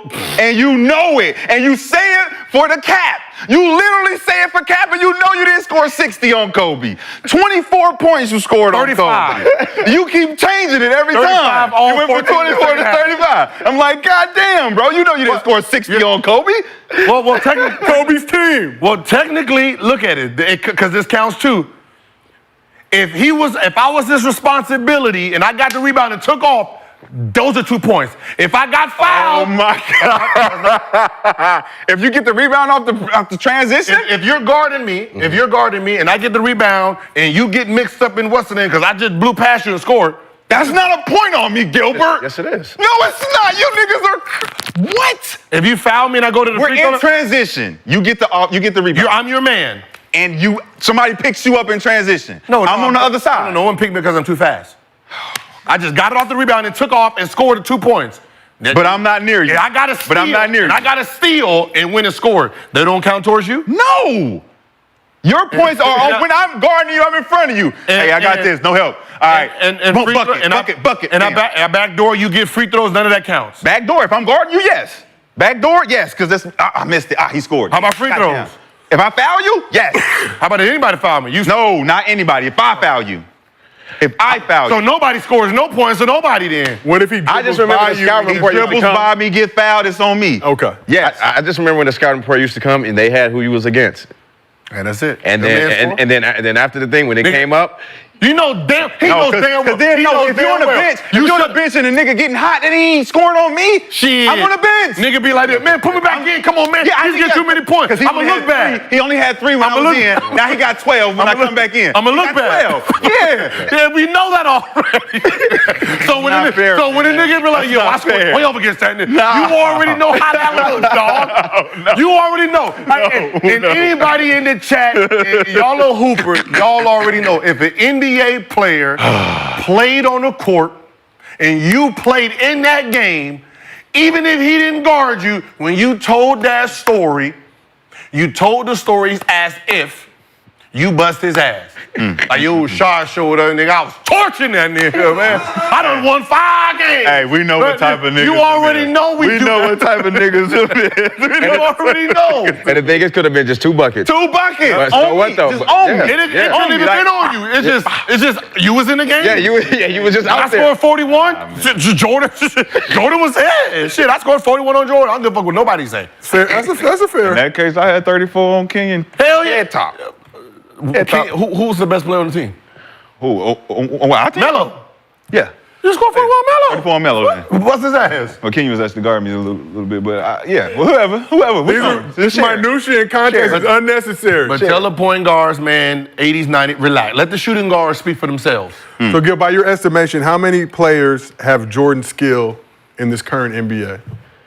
Not saying they're Michael Jordan, but have a similar skill set. So let's just preference that. See, that's... If we just do raw, right? All we can go off is just the metrics of their agility, speed, the speed, and then their jumping ability, height, and attributes. That's all we can go off of. How you use it is very. So as a shooting guard, like who we're talking about? You're talking about somebody like DeRozan, right? You're talking about James Harden. You're talking about PG. You're talking about very skilled gentleman. Zach LaVine, right?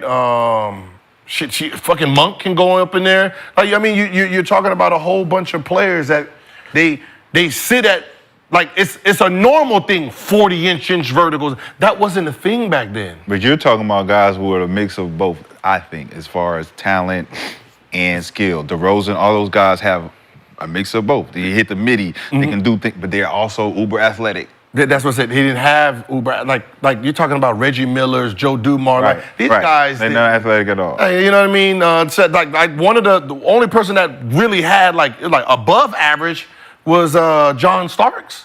Above average athleticism. That was a competition above average. Like you know what I mean? And he was 6'4", so you're talking about somebody 6'6". With that kind of jumping ability, and everybody else is 6'4". So think about everybody else who couldn't jump past 36 inches, right?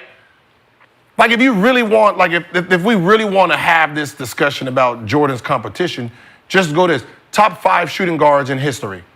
He didn't play against any of them. In their prime. Kobe's 2. But he had a young Kobe at 98. 90. Okay, Allen Iverson. Dwayne Wade, James Harden, T-Mac, Vince. Like he didn't, like so when we talk about the top 10, the Jordan didn't face these guys. History is showing you who's who now because time has went by. The chat is saying Clyde Drexler deserves a look at what he was doing. For Jumping ability, but sure. but did Clyde, like Clyde was athletic. He was just gliding. Did he? It was the Clyde. Like he He didn't. had good post game. But remember that. But that's what I'm saying. Back then they had the dribble. That was different, right? So it's Why are you doing it like this though? for the most part. He's saying they don't got no. He said, No, it's just rules, man. We was passing the ball more back then. We wasn't handling it. Hey, get off That's the what I'm saying. ball. I'm gonna say, listen, you were handicapped by your time, man. It was the rule. So when you're looking at some guy who can go 200 miles an hour and they look at a car, that car at the time was going 100, that was fast as fuck back then. Yeah. Right? But a guy who's moving at 200, that is slow. Right? Like that, and that's all it really is. It's disrespectful, but you gotta look at it from his engine now. Yeah, especially when you're going to go get an old school car still. Still buying old Muscle schools. cars, yeah. Like if he said if like Kyrie and Dame and all them like, yo, we most skillful in the 2000, you're not gonna hear me be like, oh no, that's fucked up. I will bust your ass. You're doing things that wasn't even available. We ain't even like it wasn't the double step back with the like all that stuff wasn't available when I played. So yeah, you're more skillful than I was. But could you fuck with me though? That's what they said. Like, imagine it's like, hey, yeah, I hear all that, but young fella, you wouldn't be able to fuck with me. Yeah, but you wouldn't be able to fuck with me. I hear you what you're saying, but I'll put your ass down there in that gas chamber, see what you did, see what it smell like. But that's why I said when people talk about like, could who stop who? You have to go with the evolution. Yeah. Right? Because, that's why I said when Grant Hill came in with the left to right crossover, they didn't even know what to do then. Hey, just come on, man. Right? So you got to keep everybody in the information that they have. So these guys don't have this information, right? These guys don't know what it is to play in the 80s and 90s. You needed a different skill. You needed to be cerebral, right? You had to be smarter about the game. You had to be ready to turn up all night. I can't get by you with a crossover. We didn't have crossover. Niggas didn't cross over like that. So I gotta. It wasn't even that they didn't. It's that we not allowing that because we get to use our hands. We're way more physical than you guys are now. And if you think about it, the game now, if they were to play back then, now it would be way more open. It would be the tricks that Mike had to use to get them niggas off of him because they was holding him and shit. He wouldn't have to use those tricks. These are tricks that created skill levels to get away from schemes and shit. Like, oh, they holding me over the screen, man. How am I gonna get over this shit? Well, I gotta lock his hand. Like, it's little shit that today they don't have none of that shit. Man, they didn't have crossover. They didn't even have basic They didn't need it because they didn't have it. They didn't need it. Behind the back move, behind the backs and all that, then spins. They didn't do that then. The offense was different then. Like when people talk about hand checking, that was so overrated. Why? Huh? Why? Because who went downhill? It's half court. We're half court.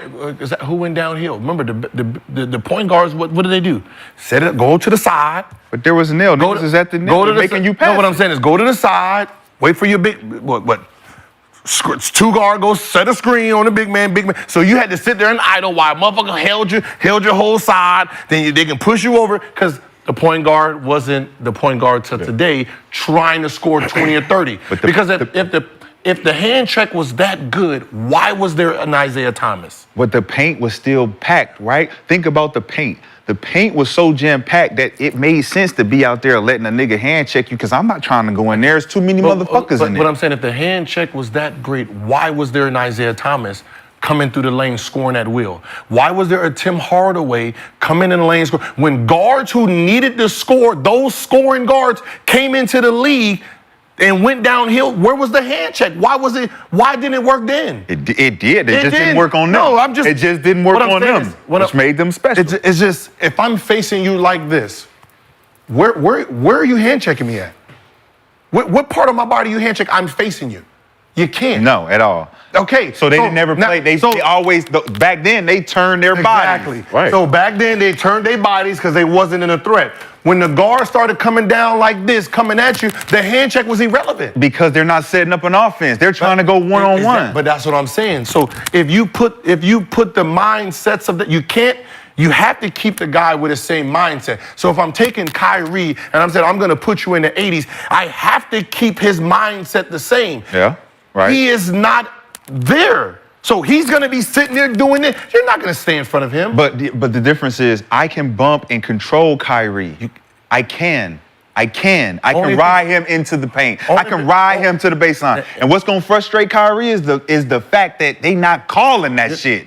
That's not a foul, Kai. But stop fucking crying. Take your ass down there. And if I decide to push you out of bounds all the way and they don't call it. But they did. Like Tim Hardaway, like these guys coming in rookie season scoring 20-something a game. It happened. So the aggressive guards that came into the league, when they came into the league, they scored. They didn't, if you look in year after year, as long as the game evolved, those guards was coming down scoring. So by the time AI came into the league, it was like, oh shit, what the fuck is this? Move him to the 2. So you just proved the point that move him to the 2. I don't want. You just proved the point that year to year is the progression of the league from whether you say Isaiah to 96.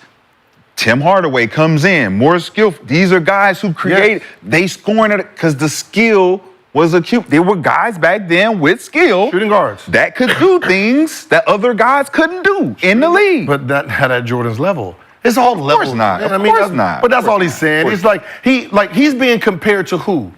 Jordan. Now he ain't being compared to fucking Joe Dumars or Reggie Miller and everybody needs to be quiet. Everybody need to be quiet. So when he's looking at it, he's like, shit, I gotta go against the Tatum. I gotta go against Jimmy Butler. I gotta go against all these dudes that got the same type of ability as me. It is harder because these guys have the engines to keep up with me. Mm-hmm. That's all he's saying. Mm-hmm. So like even when I played, right? For the most part, I didn't play against a Kyrie. I didn't play against a Dame. I didn't play against a Curry. My hardest matchup was Mike James. 20 points a game. Yep. I'd have to go against Allen Iverson, right? Mike Bibby gonna give you 15, 18, right? J. Kidd gonna give you 12 to 17. Like there was nobody sitting there trying to score 30. It had me. It had me at 29. The closest point guard was 19.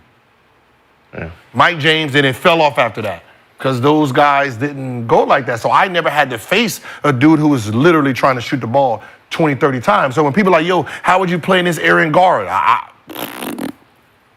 I'll get my ass buzzed, I can tell you that for sure. Because later in my career, when the Stephs and them and the Monte Ellis them came in, whoo-hoo. Different. You know, just mindsets, you know, so it's. In response to Ant-Man's comments, you brought this up earlier, Kevin Garnett had this to say. He said, if I'm being honest, bro, I don't think anybody in this generation could have played like 20 years ago if I'm being 100. 2024. So that's 2004. Yeah, that's what I said. He's arguing. But will players in the league today be able to handle the physicality and toughness of 80s and 90s basketball if we take it back just a little bit further? Yes. Because they are big too. I'm just being Listen. Yes, man. Like, stop. Like, even him saying tough, 90s say, they say you couldn't handle our error. 80s say you couldn't handle our error. Mm-hmm. Listen, don't penalize me for what the league is doing. But if you're saying I'm gonna take your body and then put it in the 80s and you just gotta adapt. Players adapt, right? If you're gonna let me flop around and you're gonna call it, of course I'm gonna do it. If you say don't call no fouls, like the playoffs happen, we play tougher, right? But to say to say a dude that's 6'6", 235 couldn't play in an era where your power force is 210 pounds just seems stupid. Right? Don't complain about how the game is played. That's the referee. That's the way the game is being played. But if you're telling us play like without fouls, tell the refs to stop calling some of the stuff. We will adapt. Players will adapt. We adapt. Right? I mean, like, are we stoic? We can't adapt to new environments. It's just, come on. Brandon, you No, they agree or can't. disagree with that? Huh? I don't think they can adapt. You don't think players from this generation will be I able think to they're handle too the toughness and sensitive. I think it's physicality? gotten too sensitive to the point. We see Luka complain every single play down court. We see LeBron complain every single foul that not getting called. We don't see, like, when we used to go to the park and you didn't get no foul, get up and keep going. Sometimes you go to the park. You're like, look, I didn't come here to call complain for fouls too. I didn't come here to call fouls. I didn't come up here to call fouls. Keep playing, bro. Keep playing. Y'all You go up here and niggas call foul every single time it's not because everything. niggas don't want to miss shots. Niggas don't want to look bad. Oh, you just clanking that shit. I need a foul. That's a foul. It's like back then, man. Hey, get him out. Y'all every era. Get him out. That's every a bad era is complaining shot. About fouls. That's a bad shot. Every era. That ain't no foul. Anybody playing in the NBA is complaining about fouls. But that's what. like. But Ain't that's no foul. But that's why I hate the argument of it, because the evolution, the commissioner has changed it, not the players. Like, if you listen to Isaiah Thomas talk about Michael Jordan, he said he complained about fouls. And they had to change the whole league because he was crying about getting clotheslined and shit like that. And he had to change, and y'all became soft. It's everybody's argument. Bird and them was called. But obviously, them fucking fouls didn't do nothing to him when he averaged 35 and 37. Like, it sounds stupid.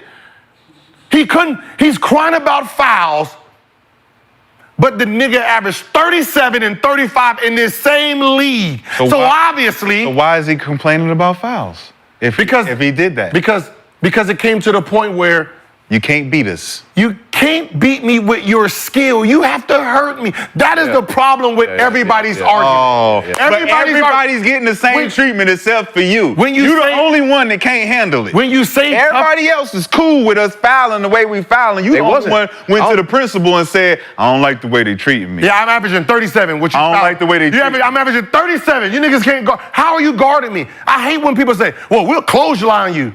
That's not guarding me.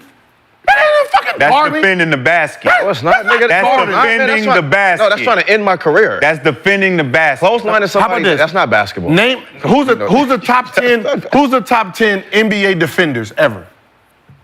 Name them. We're gonna let the Google do it. And I guarantee you. ChatGPT, don't Google. Google don't know shit. I'm just saying, so when you talk about when we talk about Hakeem Olajuwon, right? He was a great defender. Was he a dirty player? Did he clothesline people? No. When we talk about Bird was a great defender. No dirty plays. None. Definitely had dirty plays. Michael Jordan. Okay. Yep. So Michael Jordan wasn't clotheslining nobody and doing all that dumb shit. Okay. Hakeem. Okay. Same. Tim Duncan. Okay. Didn't do none of that. Dikembe. Okay. Dennis Rodman. Okay. He was the only one. Okay. He was. We're gonna. I mean, that's one. Ben Wallace. If you want to. Okay. Same. Kawhi, if you want to throw him in the middle. Okay. This is clutch on this list, so I'm not. So this proves your point. A great defensive player looks at the rules, right? I can't do this, and I defend you under the rules.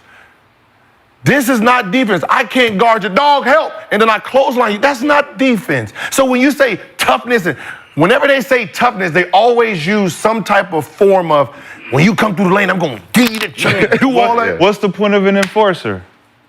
Why is no enforcer's named Defensive Player of the Years? Because it's that's not not considered defense. because it's you're enforcing, So bro. it's not a skill. Danny Fortson was an enforcer. No, not really. Brian Grant was an enforcer. So I can't. Kurt Thomas was an enforcer. Right. I'm sent in the game to make sure your ass don't think anything in here is sweet. I'm taking the fouls. Whoa. Dikembe, relax. We need you on defense. I came in here to get this foul. I came in, Bill Laimbeer, Rick Mahorn. I came in here to get these fouls. When y'all niggas come up against us, you see me, you like, man, I'm not going in there fucking with them today. It's jump shots today. I'll go ham tomorrow when I'm playing against the niggas that's not them. That was the energy. So basically the dudes that don't know how to play basketball just foul everybody. That dude at the park, I don't know, you know that nigga who just over aggressive, don't know how to do nothing, sitting there playing like this. Yes, sent him in to do that. And Sent him in to do that. Guard him, face guard him. He don't get to smell it. Yep. And then what It's ended up frustrating. And what ended up happening? They realized when Garnett,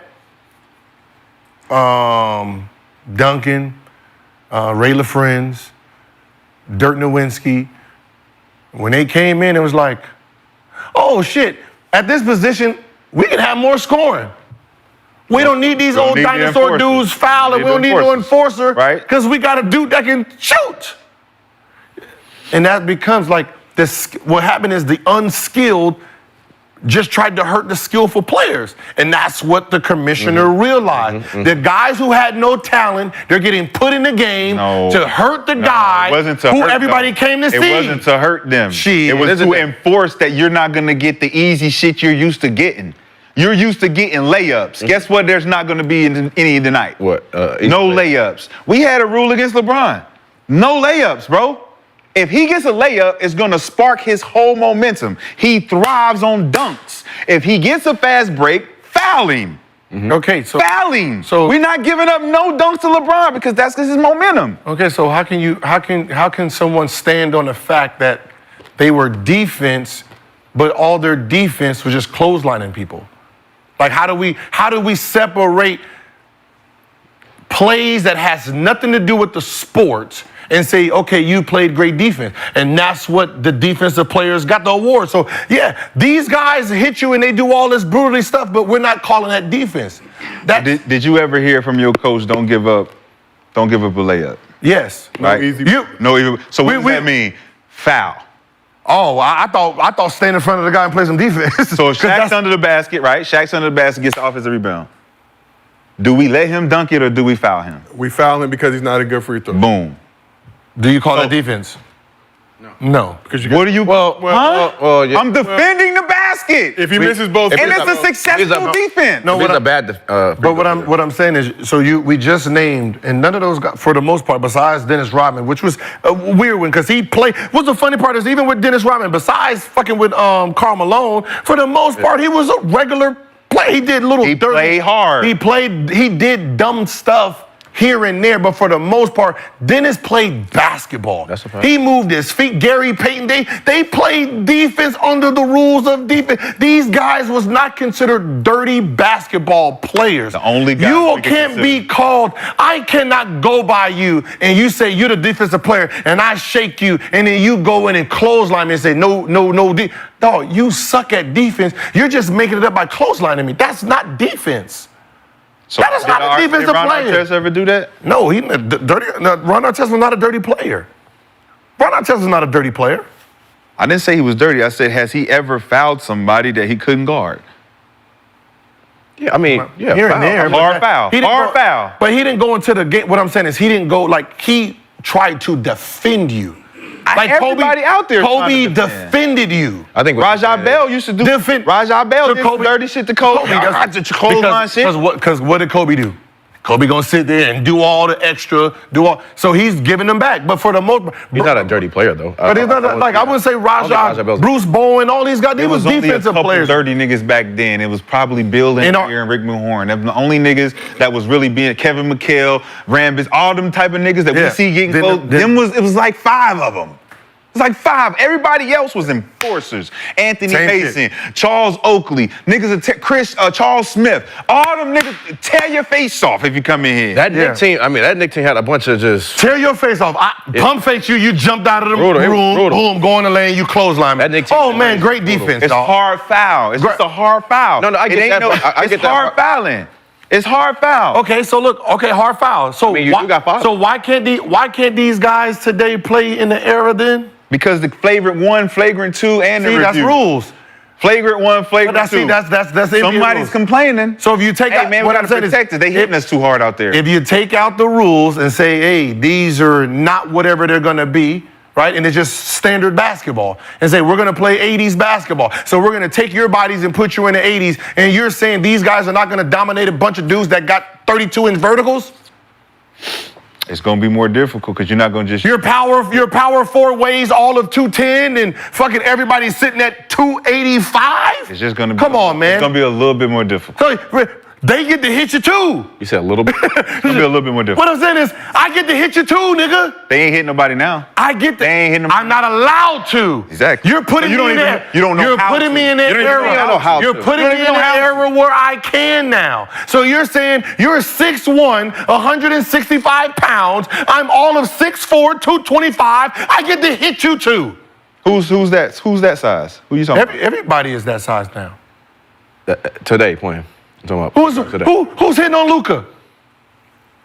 Which point guards is going to be sitting there hitting on Luka with their size? You got to keep them in their same frame. No, but Yeah, we're not talking about guards hitting on guard. We're talking about guards coming in here, and you got to go up against Alonzo Mourning and David Robinson and all of these niggas. 235. What you mean, them? You got to bring them out to the way. Like right now, bro, you'll be guarding Luka. Yeah. Like Give me that matchup. But as a small, but I'm just saying, like first, your guards in your area. how many in 80s? How many people are as big as you, dog? Come on, man. In the 80s? Yeah. Yes. You're bullying through the groove. There's nobody who's hitting you that is phasing your body size. They did not weigh that much then. Yeah. Look at Carmelo in the 80s. Did you see how he's... But we talking about guards though. I'm not talking. I'm just about talking the big. about, but when you go by the guard and you're getting hit by dudes you're bigger than. Yeah. What do you mean? I'm getting hit by 7-footers. 7-footer who weighs all of what though? 210, 215, 220. Who? What centers are you? All of them. Which one? Everyone. How big was? Shit. I mean. You're telling me that Kareem Abdul-Jabbar is all of 162 pounds now.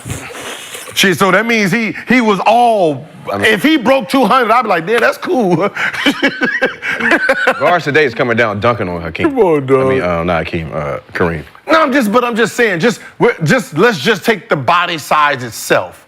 When you're talking about dudes they wasn't sitting there with the weight. They didn't even have the weight programs like we have now. Alonzo Mourning, 6'10", 240. So Kareem was 225 to 265 at points in his career. 225 to 2. Kareem was what? 225 to 265. 265 later in his career. Who else we want to talk about? He said 210. He said 210. 210. That's 30 pounds. Zion is celebrating 271. That's one guy. That's one guy. It's a- That's one guy. Luka? Come on, dog. That's one guy. But I'm just saying. And he's genetically.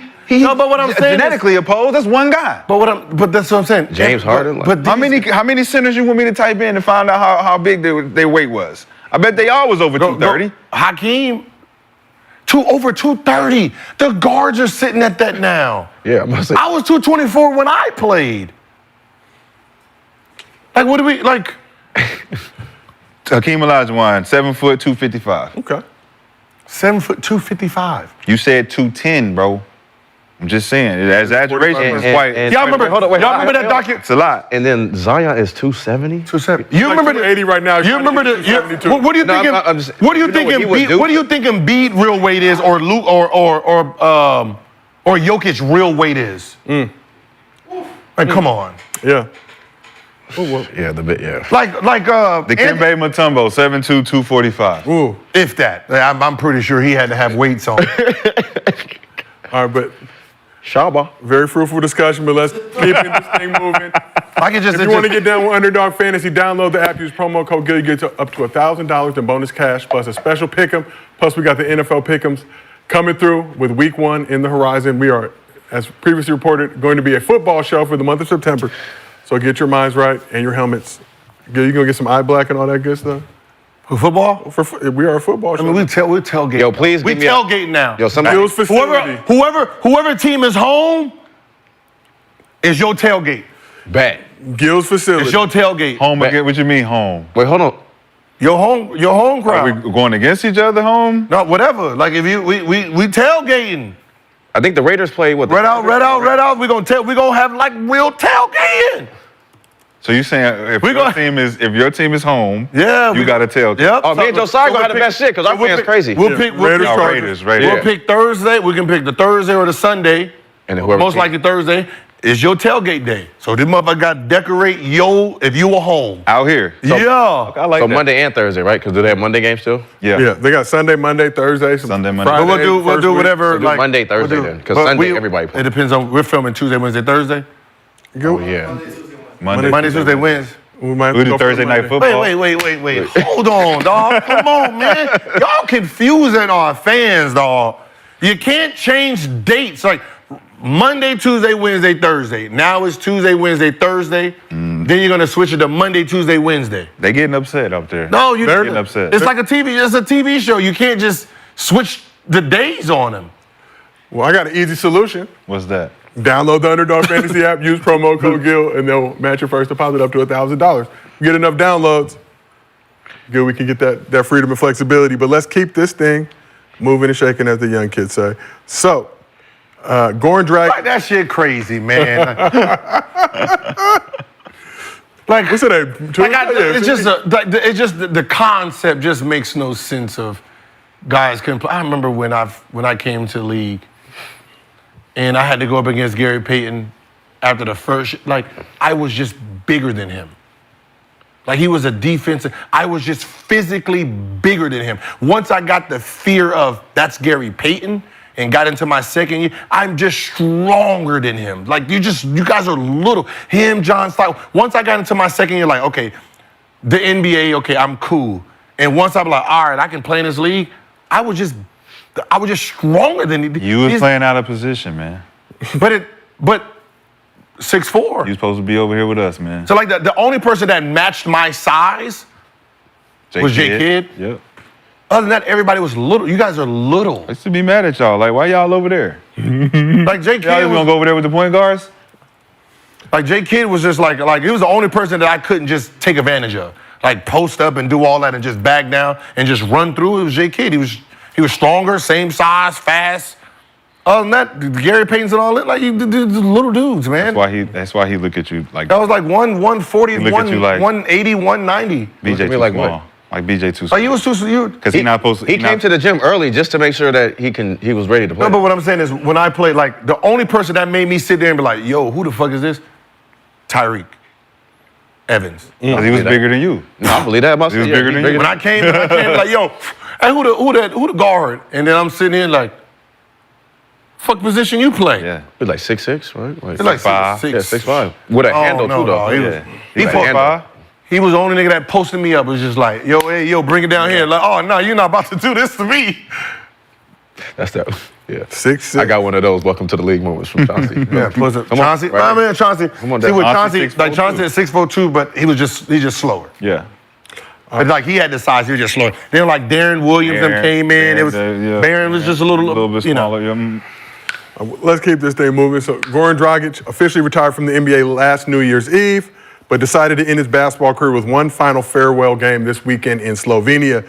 The charity basketball game was dubbed the Night of the Dragon in honor of Dragic's nickname, and it was a star-studded affair with several current and former NBA legends, including reigning MVP Nikola Jokic, Luka, Dirk, Steve Nash, Bogdan Bogdanovic, a.k.a. Boggy, Boggy.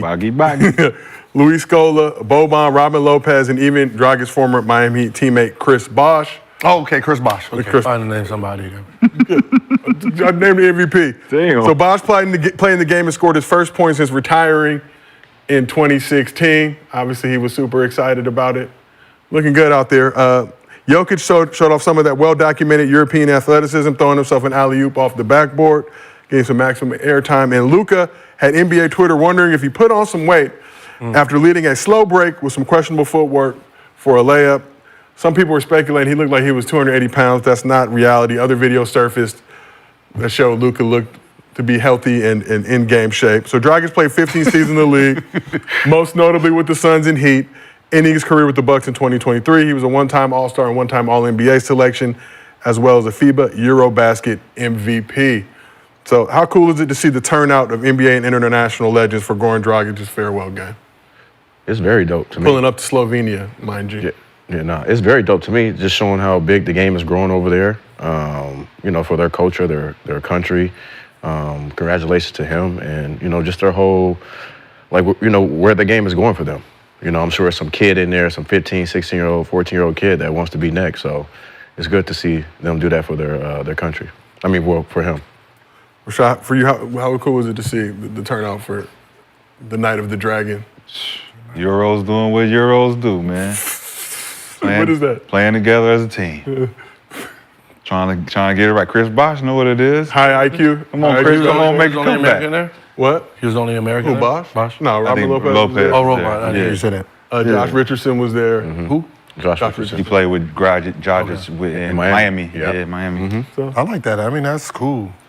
That's Yeah, dope. it's dope. I wish we had a farewell tour, but it makes sense what he did there. so I was going to ask you, is having an exhibition farewell game a better move than a farewell season tour?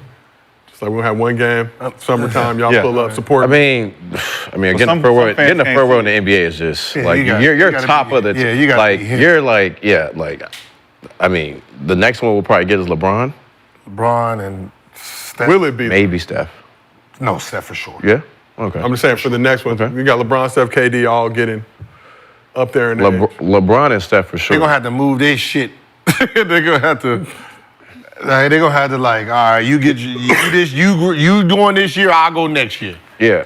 That'd be crazy. So there's only been one farewell, right? It's only been two. Kareem had one back in the Farewell day. what? Kareem had a farewell tour with the big ass rocking chair and all that good stuff. every I don't know city. if every destination. Obviously, he wasn't as appreciated in some cities. I was in the league when Kobe's. I had my Achilles torn. I saw that. That shit was hard. Kobe, Reggie Miller.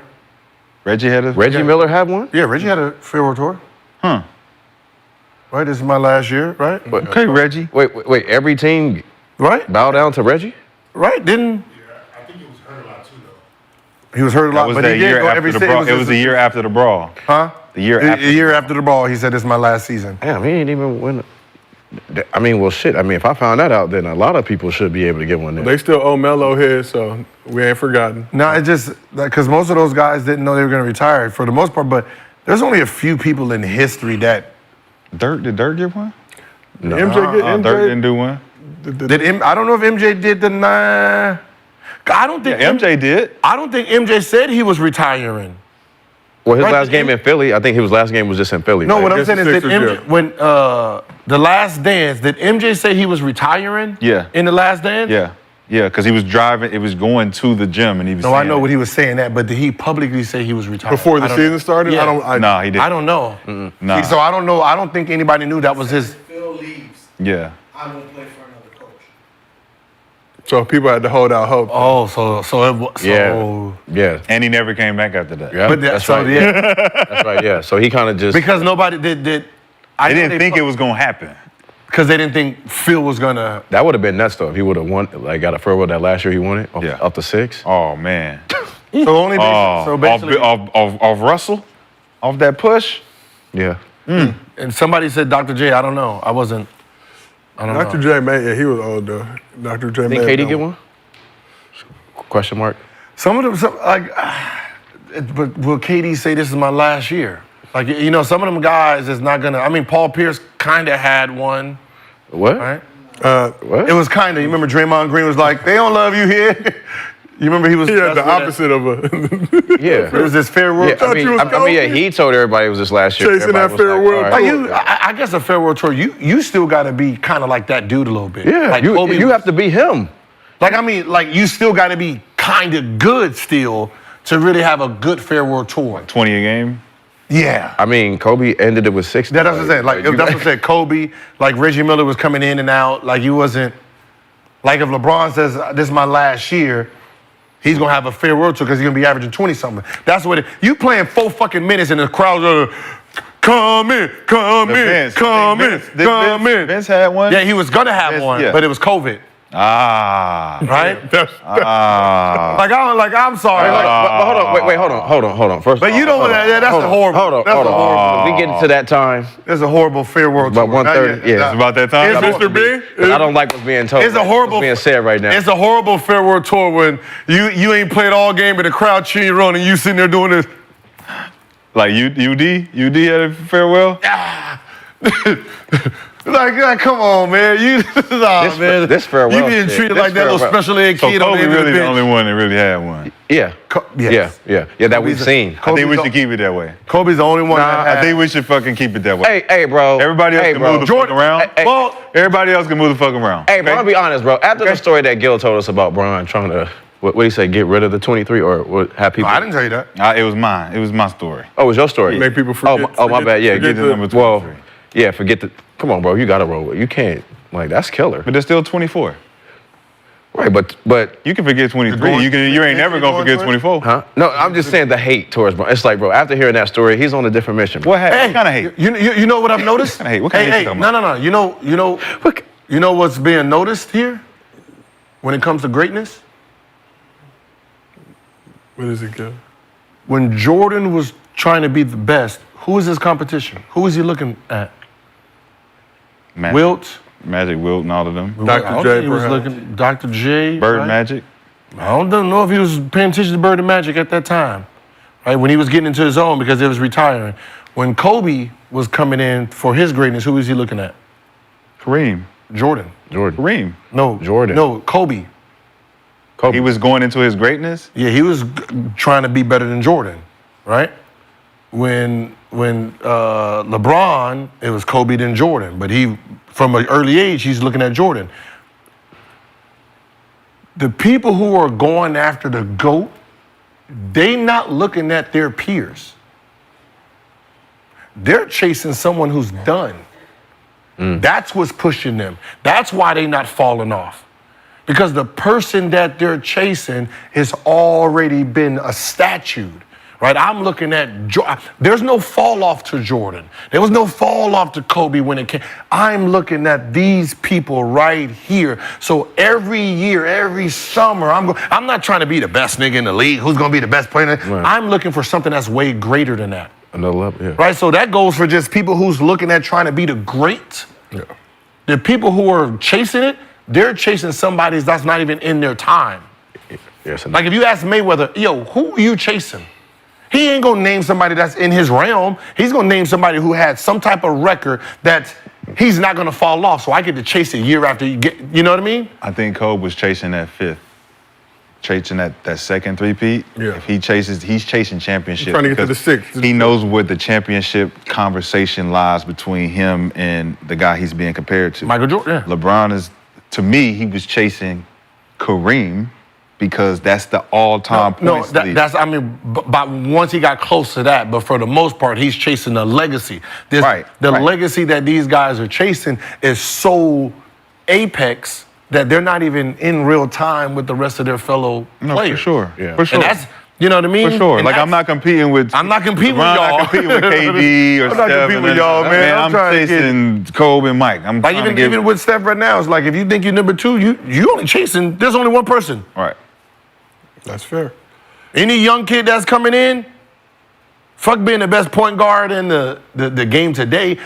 You chase. Good way to look at it, though. Yeah, you gotta chase the best point guard ever, which keeps you on your shit. Yeah. Right. There are no fall offs. Yeah.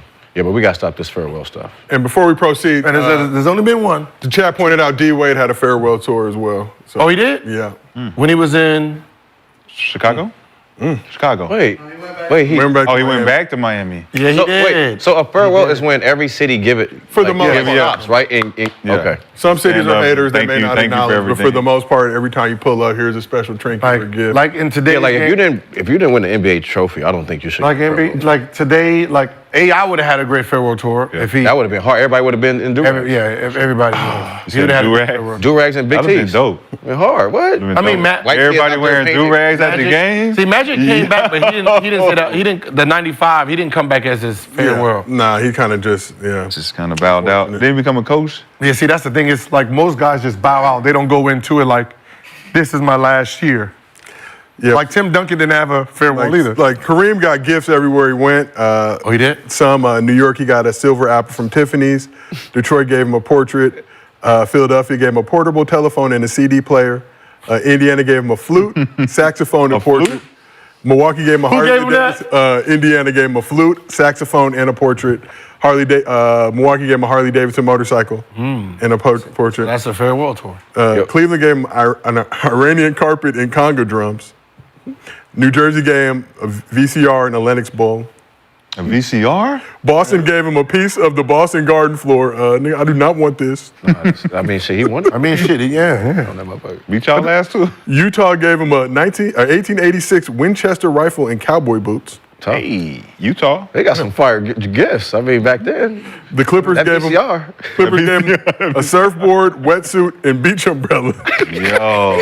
Sounds like the Clippers. Sounds about Take Clippers. this surfboard, boy. Give you the wetsuit, custom made. Big ass wetsuit. All right, but talk about Dragic's farewell exhibition game. Y'all remember back in the day, Magic used to do his Midsummer Night's Magic. that was fun. Extremely turned up. What's the best exhibition game? He was a little kid then. Yeah, he was there. He was a little kid. He was a little baby. Yeah. What's the best exhibition game you played? He would've Man, turned that's up in not a that bad thing. motherfucker. Enjoy your youth.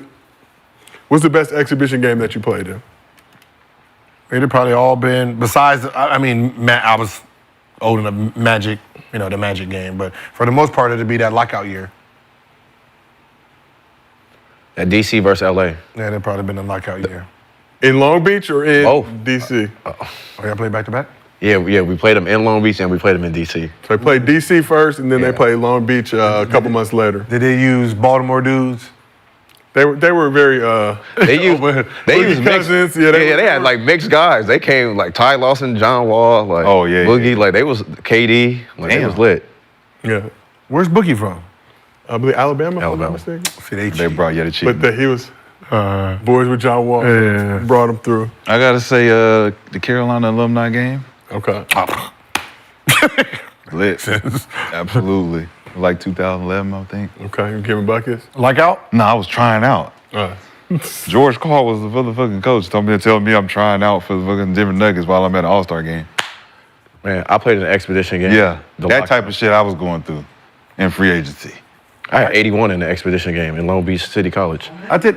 against all the LA Hoopers.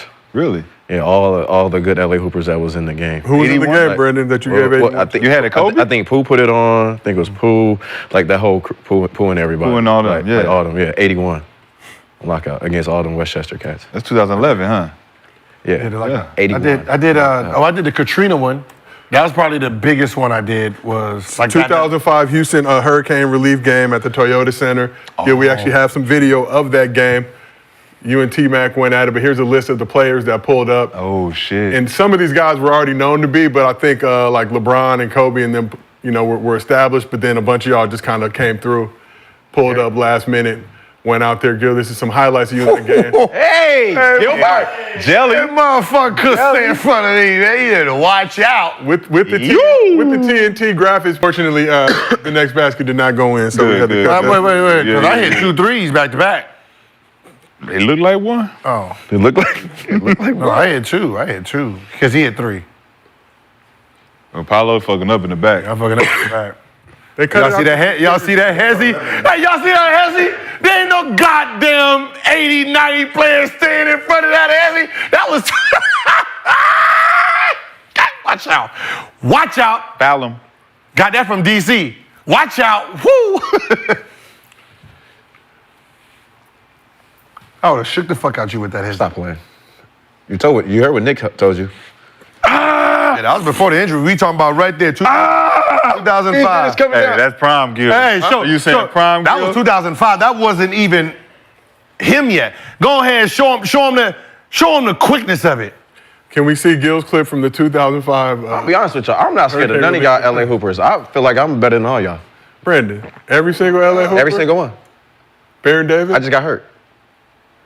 We all got hurt. Look at that. Ah, shit. Watch out. Wait, boy. was that this? Yeah. Jelly You on the see, opposite. hey, you see that motherfucker didn't want to get smacked on. Go back again. Wait, you had that? Yes. You had Go all the way back again, man. Come on, That man. was before Kyrie. What's with you, man? You was a Jelly, that's called jelly. Yeah, that's the jelly. You had the jelly? Man, come on, man. Keep going. Man, it's easy. Oh, we appreciate It's it. easy work. I ain't gonna front. I ain't gonna front. No, I ain't know you had the jelly like that. Come on, man. It's easy work, man.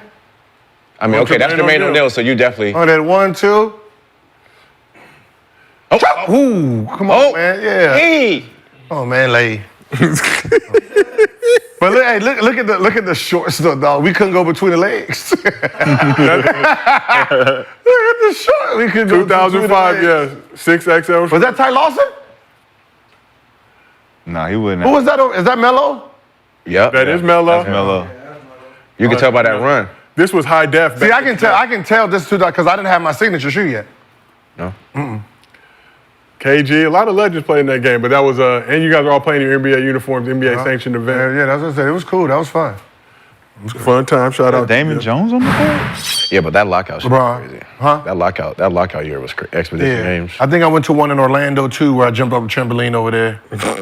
Cause you love jumping off trampolines. They say you used to pull up to Barry Barnes. Barry Farms? Yeah, Barry Farms in your Maybach. You get out, score 40, and then leave. Yeah. No issues. No, never. I never had one issue in DC, man. Not on Miles Ross. Like it was That's killer. like I heard that. I said I got to go to Barry Farms and put it down. You did? Yeah, I mean during the lockout. I was out there filming. Literally, go to Berry Farms, car on fire. Nobody just, not even acknowledging Not even it. Just acknowledging. hooping like it's a car on fire. When I did, Welcome to the when I big did show. Rucker, was it EBC? It was like a world one. That was a good. That atmosphere was crazy. Yeah. We won. I remember watching them DVDs back in the day. Yeah, that shit was fire. Right? Huh? That's the EBC. You had to guard me? Oh, you got 60 put on you, didn't you? Cap! Yeah, you got locked up. No. That was the game that was forfeited. That was when the brawl broke out. You remember that? It was you, Baron Davis, Yeah. the game. Yeah. Yeah. We didn't go finish that in Gacho's gym? I mean, I had to go. We had two teams. I had to go 1-4-5. What team? Oh, you was the New York team? Yeah. Oh yeah. Didn't it end up raining, right? Yeah, something like that. Yeah, end up. It was raining punches and shit. No, yeah. So yeah, it ended up raining. We had to go to Gaucho's They're gym. raining punches. That's a good jump too. Did I have on my khaki pants?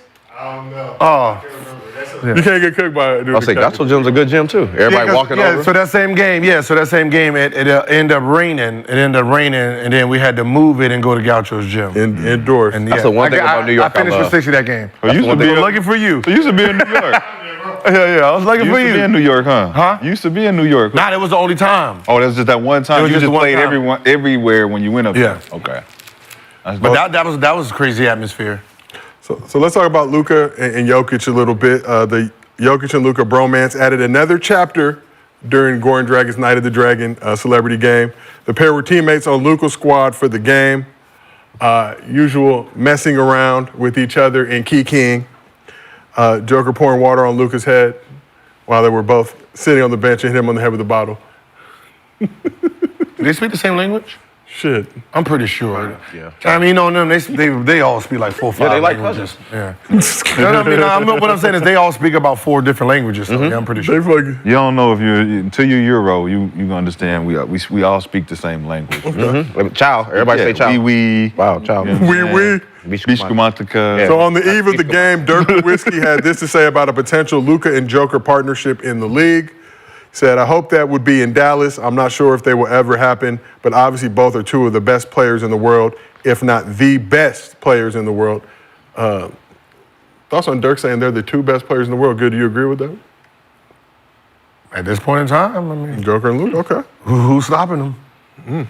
So I mean, who's denying it? seems like if they put a team together, And they had Wemby.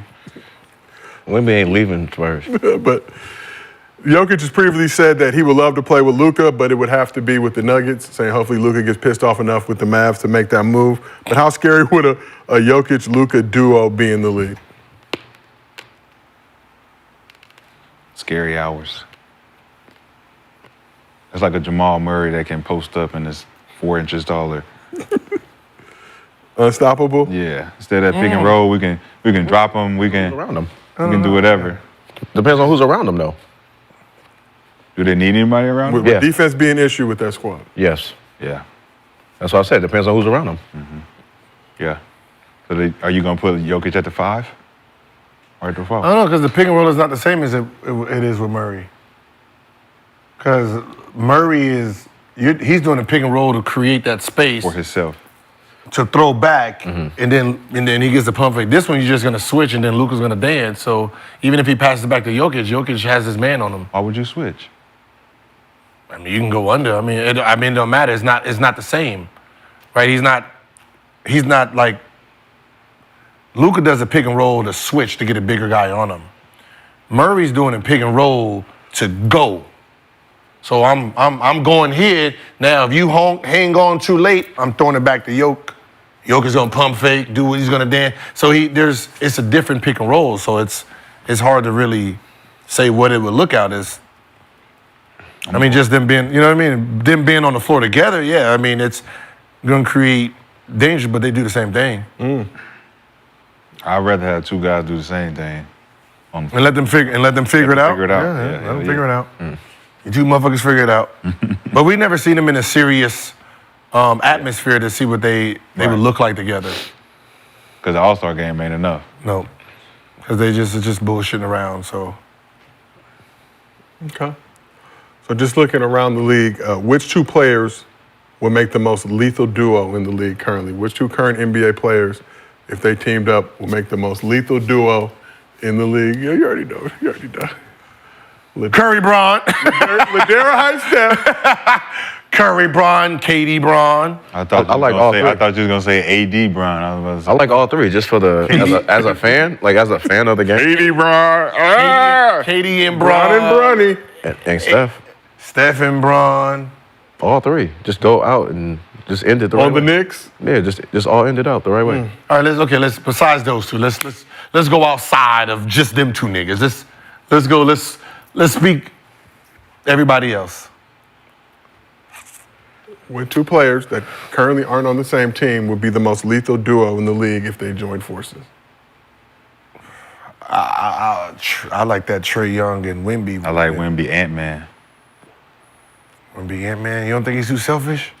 Nah. You don't Because think think them about block- if Rudy was Wemby, I think it would be a whole different game out there. Oh, it's too late in his career, but that James Hardy and Wemby would have been crazy. Nah, Wemby would have never unstoppable. seen the ball. He would have never seen the ball. Who? He'd have never seen the ball. Who? Wemby. What are you talking about? What? James was averaging 10 assists a game. 11? When he had to pass it.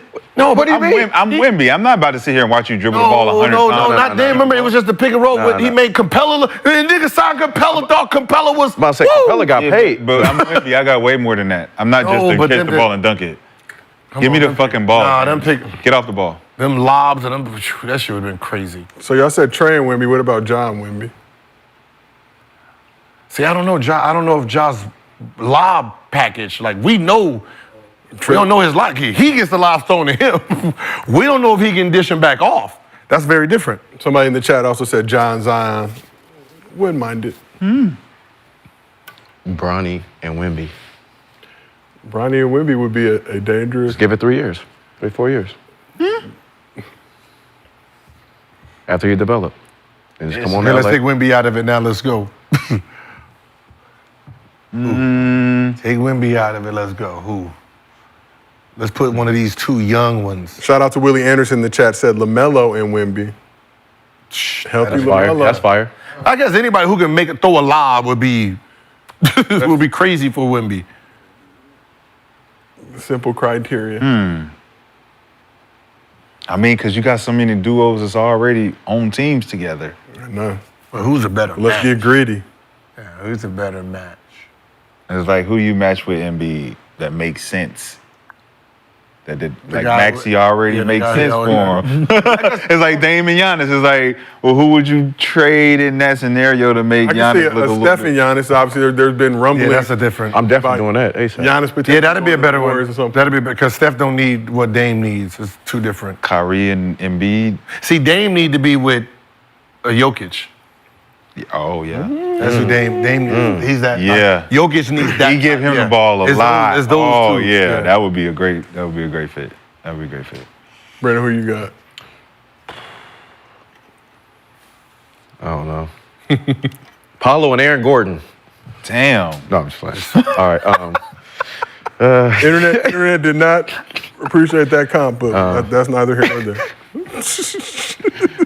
Now I do like Trae Young and Wemby. I would like to see. Hopefully they stay together, but a lot of stuff is going on over there. That Boston. I do want to see Brown and Tatum stay together. Who's a better matchup with them two? Who like? Who? Who would match up like if they? Tatum and Brown. Yeah, who can be a better match? Like who game matches better? Is there another fit that matches better? I thought Jimmy Butler and Tatum.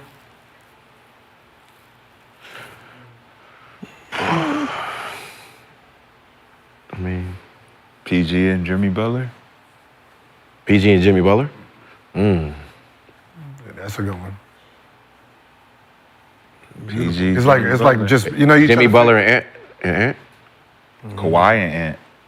And not healthy enough. Kawhi and Ant. If he healthy. See, Ant, you know what Ant's turning into? He's turning into like the point guard.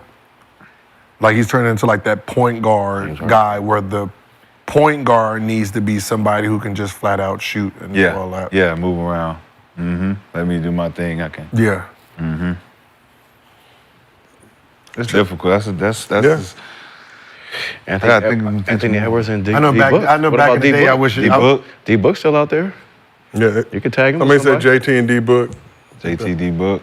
KD. That'd be- KD Donovan Mitchell. They trying to do a light skin album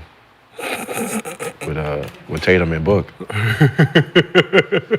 Very emotional team. John B and Craig Davis. Damn. But let's move on to MostlyFans. Presented by Underdog Fantasy. If you have not done so already, download the Underdog Fantasy app. Use promo code GIL. You get up to $1,000 in bonus cash plus a I special know I wanted to pick'em. see T-Mac. Whoa. I forgot to address this. I wanted to see T-Mac and Cole. What you got to address? Forgot to Together? address. You the only nigga that picked me in the 2-on-2, man. Because I respect it. That's Wait, that crazy. On what? I just picked you on the one. What are you talking about? That's crazy. No, 2-on-2 last week. That's crazy. I remember that. Kenya actually picked Lexi. So because he can set picks Picked and the go. girl over me.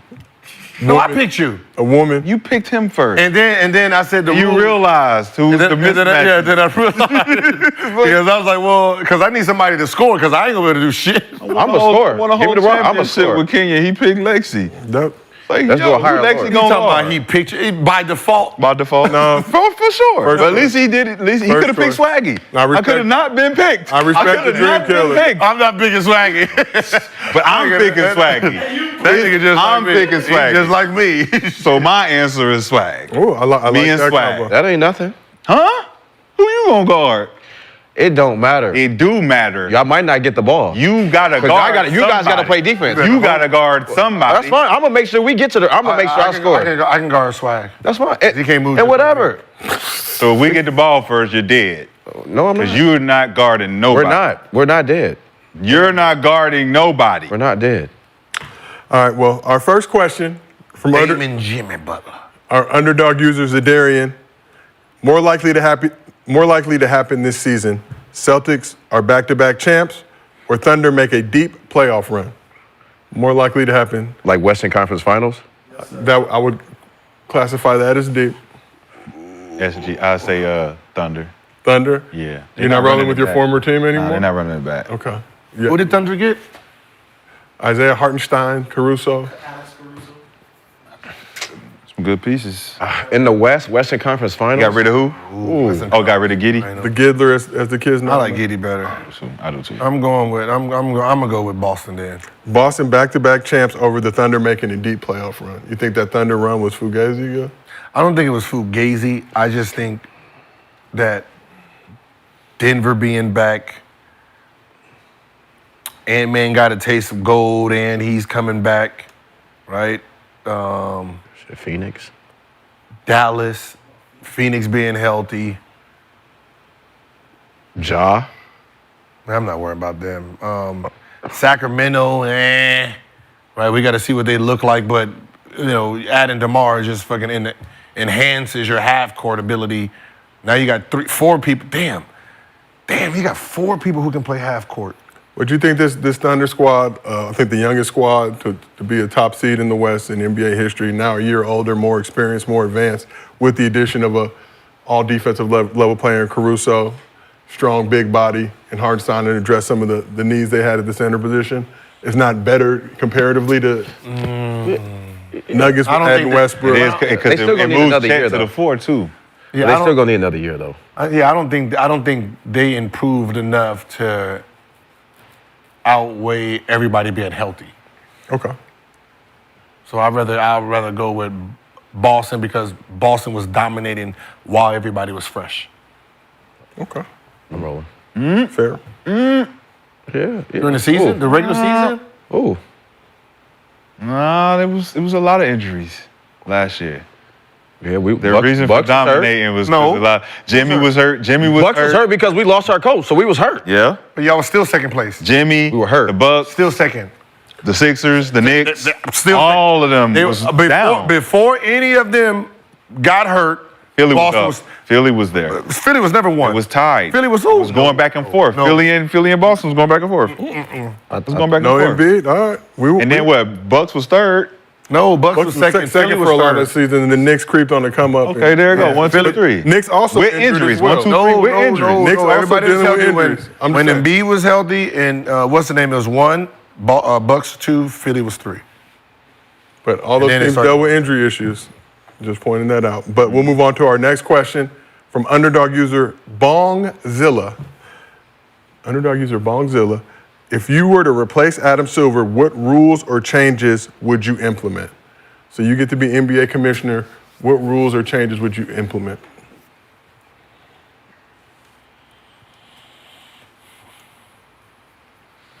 The Mayweather rule. What is the Mayweather rule, Gil? If that ref is fucking up, get him the fuck out of here. It's your motherfucking ass. No more call. It's your motherfucking ass. Switch them out. Switch them out. You done fucked up way too Refs getting ejected, I think, would add a nice wrinkle. Come on, man. You should be both sides gotta yeah. I'm putting the 4-point line. Okay, 4-point line for Brandon. Yep. You think it's time? Yeah. And people will scoff at that, but the NBA didn't add the 3-point line until 79, 80. Yeah. So I'm sure Same back thing. in those So, days. think about Pistol Pete. His points would have been crazy if they had the 3-point line. He averaged 35 with a 2. Jerry West, they would have been averaging 50. They would have been averaging 50. Crazy. That's just even worse shots. If you Without the line, it's cool to make one. Now we know where it's heading. Now to make another one. I'd say if you bring your work to the game, sit courtside, she's up for grabs. Wait, that ain't the rule. That's already implemented. I'm about to say that. I've implemented It's as in the official rule book. Hey, if your work is courtside, she's free game. Gentlemen. Not your wife, not your girlfriend. Not your wife. Work. First of all, usually you'll work at somebody else's work anyway. Sometimes niggas get up and go to the bathroom and shit, and they come back and they be surprised that their work ain't their work no more. Went to go get a Usually she pizza. come to the game and she's sitting front row. She dating you and 2 niggas on that team. Absolutely. Sometimes you try to Sitting there make, doing this. Relax. you try to go get your boo a pizza and make sure she's nourished. She's sitting there. When you see her in the lobby, and she give you that look. Not now. No. Don't worry, man. Just go ahead and make a stop over here. Just go ahead and make a stop. I won't say nothing. Come on, I don't know Adam. if that video is true, but What you mean? the passion that he had breaking it down. Went to go get his boo some Watch pizza. her. Better watch her. Gone, getting Gone. giggled at by the handler. That's the worst part. You just laughing at me. What are you laughing at? Where Clay go? Yo, we didn't discuss the Knicks at all today. Like You didn't. We're gonna talk about it tomorrow. referees. Get there around 2 o'clock. Referee, I mean, just, I don't know, something with the refs. We're going to talk about the Knicks all September, Brendan. While we're on this. What, Knicks is your team now? Nah, No, they were just on know what's going the on. headline. We know what's going on. We know, Nick Nation. We is about to get it done. I just got it done with Boston. We're going to get it done with y'all. So Knicks fans should appreciate Rashad coming over. Hey, that's a good ass line. Hey. Rashad, they won't get to the NBA Finals before the Olympics come. Damn. Who? The Knicks. Shit. They'll get there again before the Bucks. Bet you that. I doubt that. Nigga. I doubt that. So Knicks will get to the. I mean, every year you got a different team. It So I don't know. fucking matter. My team So- make it. So we'll see. Yeah, you are. I can't even. Confidence coffee, listen, it's football Celtics. season, man. I'm just trying to be a Rams fan. We are everybody. Hard for my Rams. We can't even see their players. Who? I know. Football I know all my. I know all my players. Hiding behind that mask. I got Odell Beckham. I got Odell. I got Ramsey. Gil, they are no got- longer members of the. No longer members of the Right. Rams, bro. Right. Odell in Miami. He said Odell he said Odell and Ramsey. Both Odell's of them niggas in Miami. I say Odell's in Miami. Both of them Yeah, are. they're both in Miami. Where's We got. Jalen Ramsey? We still got McDonald's, right? Who? McDonald's. Aaron Donald retired. Donald Aaron retired. McDonald. McDonald's You're done. gone. Aaron McDonald Donald. is You need to gone. go. Wait. You got Puka Nacua. You got. Yeah, you better go back and. Cooper Cup. You got Cooper Cup, though. But that's it. Okay. Everybody. so- Stafford. You got Wait. Stafford at QB. Wait, hold on. The famous people, they gone? Yeah, they go. Yeah, they go. Famous people are The gone. famous people. All three of them. Ramsey, They all, didn't he just sign a new deal? Miami. Miami. He Gil, you are a gone. football Did we trade him? expert. No, free he can sign somewhere else. Him, Tariq Hill. They all. Donald They all. retired? They all in Miami. Number 99? Gone. Oh. Yo, Miami gonna be. Oh, no, nice I'm this calling him. I'm going to call him. Just one more. I'm a fan now. Just relax. Come on back. Gil, you are a football expert. So who I got? Who? year. You ain't got nothing. You got need to. nothing. You need to go back and look. No, I got number, who's number 11? Number 11 or 10? Receiver. Cooper Cup. No. 10, number 10. That's number 10. No, The he white said- boy. Okay, got Cup, and no, there's another one. He sounds like he's Hawaiian or something. Puka Nacua. Puka Nua. What's his name? Puka Nacua. Puka Nacua? Yeah, that's him. Puka coming. What number is he? Gil, that's not enough. 17 at the Gil, limit. that's- 17. Puka. Yo, don't we play them? The Rams, the Raiders on the set on the. Puka. We started the season against the Chargers. Let me see Chargers. when they. Yeah, the Chargers. About to right, smack yeah. them. Yeah, the Chargers trash. I said I got Puka. I got Stafford, Yeah, Aston should have stayed in San Diego. and then Cooper Flagg. Cooper Cup. Cooper Flagg is Wait, so his last name is Cup? Cup. Yeah. Kupp. Oh, okay. I'm about to say, oh man, CUP. Is better with the K, Gil. CUP. All right, baby. I just gotta order them jerseys, baby, and we on. Yo, you It's might. about to be, huh? Yo, if I'm you, I It's about to be Rams Nation up in Yeah, here. you pick my. I would like yo, if I'm you, I'm picking Miami this year. for like, sure. I would cheat pick code. Miami. We're trying to yeah, give you a cheat code right now. No, I'm Rams. If I'm you, I'm picking All right. Miami. I'm a Rams, All right. baby. Ram Nation, stand up. Ram Nation. Listen, the Lakers Take our and asses the back Rams to gonna have St. the Louis with that longest arch. Yes. Whatever that shit Ram is Nation, called. I mean, I would have been a Raiders Rams, get fan, the but hell they- out of here, and the Chargers, get the hell out. Should have brought the Raiders back. The Lakers and Rams gonna have the longest season in history. Yeah. Hey, I ain't gonna lie. I'm gonna just be honest with you. I went to the Rams game playing the Browns. Okay. I almost became a Browns fan. They not bad. Where the fuck did all them Cleveland fans come from in Los Angeles? Yo, it was so many Brown fans here. Yeah, no, football. I was like, what? They travel with their team now. For sure. Football travel with their team. They It don't- was. I was sitting there like, yo, I want to be a Brown. This. Is I mean, well, shit. I mean, what you because got? you know that's the Grant colors. Oh, Doodoo High Brown. Doodoo Brown and Doodoo orange. Brown. Oh, Doodoo Yeah. So Brown. it's easy for me. It's easier for me to be a Browns fan because I got all my Grant stuff. It just say Grant. but it's easy to catch a football game for a fan because you got to wait all week. So you got all week to get your money together and travel. All right. Well, on that note, because we are a football show now, this brings us to the end That shirt is crazy. of this Force. episode of Take care, Drake. That shirt is crazy, bro. You got to. Shout out to the Move Around podcast, man. Check us out. We Move Around. always Like, lit. subscribe. I need some features, man. I need y'all to come fuck with me, man. When do you film? Right, set up a time I so know we comes this- in. I know I always say just come through. The nigga Well, here when are you every filming? day. When do you film? fuming. I don't fucking know. I ain't got a budget. I'm trying to wait God to damn. get paid. Well, let us know when you want us to come through. We free, nigga. We gotta come every week. We You know how here. much gas is, nigga? It is expensive. Shit. Damn. That's what the work for. You know the work cheap. Work has. Work is cheap. I'm paying for Ubers and all kind of shit. Ooh. They be like, what do you bring to the table? Man, right listen, now, you better can call bring that your yellow car? cab. Better Can call you the yellow bring your cab car? Fuck the table. Can you bring your car to me just real quick? Can I get on your back? Should have her picked up in a yellow cab. Yellow cab? Yeah, them shits Yeah, still. Them bring shits it still back, moving. Brandon. Them Bring shit's it more back. expensive than the Ubers. Low. And the drivers, they don't be going where the destination No, be the taken. cab They business. go somewhere else. Yeah. They still surviving? Yeah. Yeah, that's in New York. Yeah. We know you went in the show. Go on. Yeah. Yeah, I love you so much. I must say, here Oh, it all worked September. out. Now the Smoke Machine is back. This has been another episode of Gil's Arena presented by Underdog Fantasy. Whoa, whoa! We will see y'all tomorrow.